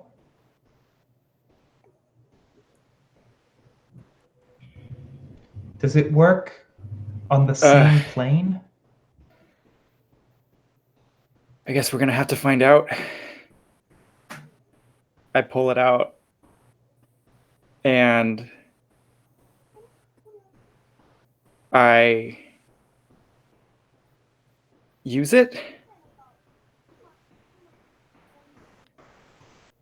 You you activate it, like, and it opens a portal right in front of you, and you can see through the portal actually kind of an architecture and things you've never seen before in your life. And sitting on a bench right in front of where that portal is, you see Gambador the Grump. Kind of surprised.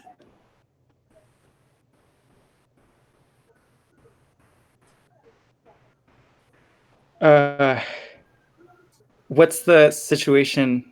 They're just approaching? Yeah, they're approaching. Raquel hops up and like draws her sword immediately. The king also gets up and draws a sword of his own, a shorter sword that he had hidden. Dowser will stand on the table and draw a sword made of fire. I'll roll for it later. Cool. Hey, William? Yes. Can I yell through the portal? If I yell through the portal, will Gambador hear me? Yes. Gambador? Would you kindly redirect this portal to Novre in our world? I can't do that. You either come here and stay or stay there. Okay, I'll do it myself. And I want to try to shapeshift the portal. What? And or speak to the portal and tell it to go to Novre, because I can communicate with things that are inanimate. But what about A portal isn't an object; it's a magical phenomenon. I love Thing Talker. I see the spirits in the sand, the sea, and the stone. I can now apply my spirit tongue, shapeshifting, and studied essence to inanimate natural objects, creatures made thereof, as well as animals. It's also not natural. It's magical. Yeah, it's not natural. Magic, I feel like it's inherently not natural. Yeah. But what did it come out of? Could I talk to the thing that created it? Oh, sure. Yeah, it's a ring. Could I talk to the ring? Yeah, you can talk to the ring. Okay. Then I asked the ring if it can send us to Novre. Nope.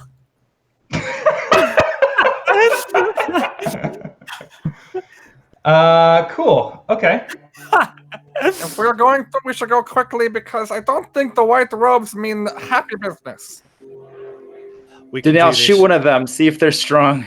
I've had like my hand crossbow. Yeah, I'm shooting one of them to see if they're strong. Okay. That's gonna be a 9 + 2 for an 11. Okay, cool. And then that's a volley. So a 10 plus, you have a clear shot. Deal your damage. Boom. That's gonna be because I have a racial that adds +2 range damage. 10 damage. 10 damage. Are you shooting like one of the priests or one of the swordsmen or one of the assassins? So just how I'm picturing the scene before us, I imagine if we're kind of like in this Great Hall type area, they kind of have like it's really just like one main entrance. They have like can we lay out the details again once more? Yeah, so I would say like there's the main ballroom like kind of entrance where you came from. That's where most of them are coming from right now. And it's a ratio of like 4 swordsmen, 2 assassin, 1 priest kind of thing. That's like kind then of I want to and then some of them are come out of the kitchen, and there's another like door on the other side like behind all of you that seemingly could go up to like one of the towers, and there's more of them coming from there. Cool. I want to pick out one of the sorcerers. So like sounding like your description, this sounds like what? There's like 20 of them? Yeah, there's about 20, I would say. Cool. Yeah, then I want to pick off one of the sorcerers in the path leading back to the kitchens. Okay, so yeah, you rolled 10 damage? Yeah. So it doesn't go down, but you do like you knock it back a little bit. And this priest like sorcerer like stumbles and then like looks pretty messed up, but then like positions itself and is like facing towards you again. Cool. Yeah. All right, stick together, stay tight. We can fight our way out through the kitchens. And then I close the portal. Okay.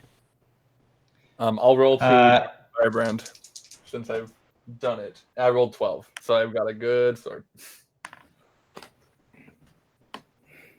All of the swordsmen and assassins at once bound towards you, blades drawn. The priests holding up their hands with this piercing white glow as they ready to strike. And next time on Hijinks and Dungeon World, we'll find out if King Hugo knows how to fight. He does not, is my guess. Pig. Well, I tried to get us out of here, y'all. I know. Oh my god. Yeah. Choices. I really tried. Yeah, no, I think it was interesting. I'm gonna talk to the portal. I told yeah. I think I could make an argument with it if I had some of the more advanced moves here. Maybe. But I just don't. I'm just not there yet. I think maybe I'll try that again later. Yeah. Well, thanks everybody. If this is your first time watching, again, this is our 10th episode, so you can go back and watch the rest of this. Starting at episode 1, it's in a playlist called Hijinks in Dungeon World on the QueueTimes main YouTube channel. If that all interests you, if you love our chemistry, if you love our stylings of gameplay, then go and check out all of our main continuity of the continuous campaign we started this with that we will eventually get back to. So if that's something you're concerned about, don't worry, we will get back to it. But I'm kind of holding out, and it might be a while. Because I kind of am holding out until we can start doing it in person again. I think like just because give it a year. Just the nature of doing this has really this is good and fun and like we're having a good time and it works. But I don't think I would want to do this for the main show. Like we just spent so long doing that one in person that it's kind of wild to think of like transferring it to remote. It could work, but I'd prefer not. So for the time being, this is what we're going to be working on. Really cool. I just wanted to re-say, like, Eddie, thanks for watching. Check out that stuff. Share it with your friends. Do all that business. The exclamation point coin is the tip jar. We have our social medias are at HandleStream. Alice is missing the Kickstarter. Alice is missing a silent role-playing game. Yeah, that's really cool. It's nearing $100,000, which would be really awesome. Spencer Stark is a great designer and like a really good friend of ours and very, very cool. And it's one of the most unique tabletop games I've ever, play tested, but ever played. Yeah. It is like, if you're interested in sort of what you can do with this type of game, it is something that is worth your support, I think. But there's a lot of other places that your money would be very, very valuable right now too, as William kind of said earlier. So keep that in mind. Yeah. Oh, thank you, Nightbot. Yeah, except it says it's still from the. That's from. Okay, gotcha. The I bail thought funds it week. just also had a message about Black Lives Matter in attachment to it. Yeah. Yeah. So cool. We do this every Tuesday night, 7:30 p.m. Now, I mean, we took a couple weeks off for, I think, obvious reasons, but Yeah. I do want to say, even though we're doing this again, we're not treating the world like it's normal or that it should go back to the way that it was. And I hope that none of you are. And that's speaking both about the quarantining and also about the protests and I mean, like the radical injustices that are happening and have been happening for centuries in our country. Basically, what our system is based off of. So keep diligent. Continue educating yourselves. Follow people on Twitter and Instagram that are in the thick of it. Black organizers and Black trans people are also like really great people to follow. Don't ask them to educate you or anything, but follow them, and they are usually tweeting out and like posting stuff on Instagram. That's really great resources, especially if you've never been involved in or thought about this stuff before, which is fine, but get started. And it's a good time. Yeah, and an easy way to do that is just to find activists and organizers who have been doing this work for years and follow them and see what they have to say and listen and read some like the readings, find articles written by like abolitionists and this is coming up a lot lately, but like Angela Davis is a good resource. But Angela Davis even said recently that she's excited for like the younger activists and organizers who have been working right now because they're like on the ground and they're really like integrated into what's going on. So check all that stuff out. Make sure you're not forgetting about it. Make sure you're not letting up. Even if you can't go out, whether it's for like health reasons because of COVID-19, which is a good reason, or just like crowds give you anxiety or like anything like that. There are actionable things you can do inside of your home. There are resources that you look into. Call your Congress people, call your city council, call. There's like resources for like exactly like people who you can and should be calling. They have scripts for you so that you can read from those and kind of like so you don't have to go in like cold calling people and not knowing exactly what you're going to say.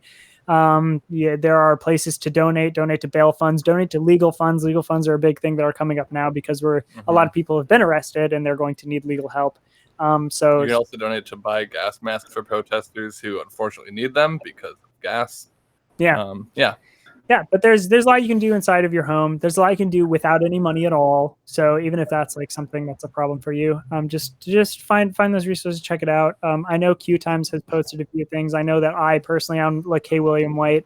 I posted some stuff. I mean, like everybody here, all of us have been posting stuff. I mean, Franny's like Instagram stories are chock full of good like. Just like little snippets and like resources from other people like Black voices and like activists and organizers. So that's been really great. I know Sam's been doing that as well. So just like don't stop and probably don't stop for the rest of your life. And I think that's like what I'm going to say about that. Cool. Great. Well, thank you for watching. I've been William. The GM, and you can find me on Twitter and Instagram at KWilliamWhite. Jonas and I are also in a band called Glass Beach. I'll hold on that. I was gonna make it. I'll hold on that. We're a band called Glass Beach. We do stuff. And you can find us at Glass Beach Band on Twitter and Instagram. Right now, our friend Andre has taken over our social media. And he's incredible. He's an incredible like producer and rapper and like podcaster and stuff and a sound engineer. And he's really like thoughtful and insightful. And so right now, if you go to our Twitter and Instagram, he's the one taking care of business and go and follow him too because he's incredible and he's like one of the best writers. And Dre Dupree is he on both? Yeah. There's like an underscore or something. Go through it. I'll say it at the end. Yeah. Cool. I've been Jonas playing Dowser, and you can find me on Twitter at Jonas Newhouse, where I haven't been tweeting or even retweeting as much the last week or so, but a lot of my timeline is a lot of Black Lives Matter resources and like updates, as William said, and also some things about Glass Beach. And I'm like starting to get back to retweeting things that I just like, but a lot of my feed is still very about what's going on right now. So keep that in mind. And if you want to see more of that, it's at Jonas Newhouse. And again, our band is on all social media at Glass Beach Band. Hi, I've been Spencer LaBelle playing Denial. If you or a friend have an interest in organizing in person with other protesters in the New Orleans, Louisiana area, you are more than welcome to reach out to me at Spabelvio on Twitter or at Splubble on Instagram. Cool. I've been Sam Richardson playing Ladislas, the Druid, and I'm not going to plug anything tonight, including my Twitter, because I don't think it's necessarily the most the best voice right now. I am a cis white guy, and there's plenty of other people that are sharing better stuff than me. But what I will say is, like, really, really listen to the people in your life right now that are hurting. There's lots of people that are hurting because of the police brutality that's been going on in our country literally forever. There's lots of people hurting right now from the effects of the coronavirus on disadvantaged communities, and it's well worth listening to them. Also, I saw something the other day that I thought was really good, which is like, I think in this moment we have a tendency to like front load all of our activism and all of our change. And I really don't think that change, this is a personal belief of mine, I don't believe that change happens in an instant. It's actually, for the most part, a pretty glacial process. So something I saw the other day that I thought was really useful was to set reminders in your calendar or in your phone for 3 months, 6 months, a year, 2 years, 5 years from now. And to use those reminders as opportunities to check in with yourself and check in with your life and make sure that the emotions that you're feeling right now, the desire for change, the real like need for change that we have in this country and around the world, that you are upholding those values still as you continue through your life. So that's it. Cool. I've been Franny playing Brenner, and you can find me on both Instagram and Twitter at just Franny K, which is JUST_FRANNIEK. And everyone's kind of summed up what I would like to say. Oh, but also do take time to take care of yourselves also. Don't. Yeah. Especially, how fast this movement came, which is awesome. And the support is just inspirational and just so wonderful. Please remember to, if you have to take a day off or 2 days off, that's okay. Mm-hmm. That's all I got. Andre, just really quick, just so I don't forget, because I do want to say one other thing now that I've heard some of what you have to say. Just Andre is at Dre Dupre, DREDUPRE_ on Twitter, and the same thing on Instagram, except not the underscore at the end. Sorry. Cool. I've been Chris Taniguchi playing Dindin. If you want to see more of my stuff, you can find me at YouTube and Twitter as Tanamato. I was thinking a lot about if you're trying to maintain a brand and it scares you from posting about Black Lives Matter, don't do that.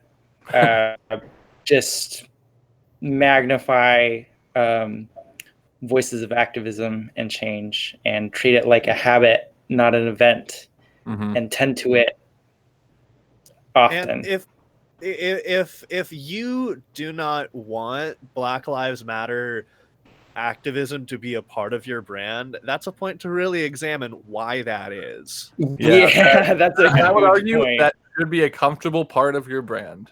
But you'll make your own decisions. So yeah, the last thing I want to say kind of bounces off of what Sam said. This is the last thing. Sorry. Hey, Franny's in Hollywood. Hollywood. I said it. I want to say that although yes, like change can occur very like slowly. It can. It doesn't have to. And these protests are a good example of that. That like yes, people could say like we've been fighting for this for a really long time, and by we I mean like mostly Black people have been fighting this for a long time, and that's true. But it's not like, I mean, like there's been like incremental change, but like really rapidly like progressive radical things are changing right now, and are becoming like are on the table as like something that are kind of becoming more mainstream just like immediately. Like the amount of time it took for like single payer healthcare to seem mainstream, and like I guarantee you like defunding the police like as a concept like 3 months ago, people probably would have been like, what are you talking about? And now it seems like to a lot of people, to a lot of new people especially, like a viable option and like something that should be happening. And that's really cool, and that happened so fast. So I think that training yourself, like yes, be in it for the long haul. Like after Martin Luther King Jr. died, they protested for like 381 days. Like but in like New York or something. That was like something. Like make sure you're stabilizing yourself like for longevity and be prepared for this like long haul wise. But don't approach it as if it's going to take a long time. Don't let that be any sort of which I don't think Sam was getting at. But I know. Exactly. Yeah. I don't think Sam was saying like let's just like just do a little thing every day. Of course. Like, well, you should do a little thing every day. but if you can, for like as much now as possible. Take it and run, because like the people there, the organizers and the people who have been like doing this for so long and are out on the streets saying like now, like the Angela Davis, who has spent her entire fucking life like doing this work and like and is a true abolitionist, said on a live stream that this is something she's never seen before. She lived through the fucking civil rights era. Like this is like truly a moment to like be like doing direct action and being out and like and if you can, and doing all that you can. But again, like what Franny said, you do have to take care of yourself, because if you burn out to the point where you can't do anything, you're useless. Yep. So take care of yourself. Soldier. And Sam said like be ready for the long haul, but don't treat it like it's gonna like it can take forever. Because justice delayed is justice denied. If in a year's time, if we don't have fucking cops off the streets and Black people still get murdered, those people don't get the justice that we're fighting for. They get fucking killed. So take this seriously, and and be careful and stay safe, and everyone. Yeah. Okay. Cool. We should go. Sorry. Okay. Cool. All right. Yeah. We'll see you next week, everybody. QueueTimes shows too. It's a bunch of great fucking people, and it's really wonderful. Keep educating yourselves and don't stop. Okay. Bye. Bye.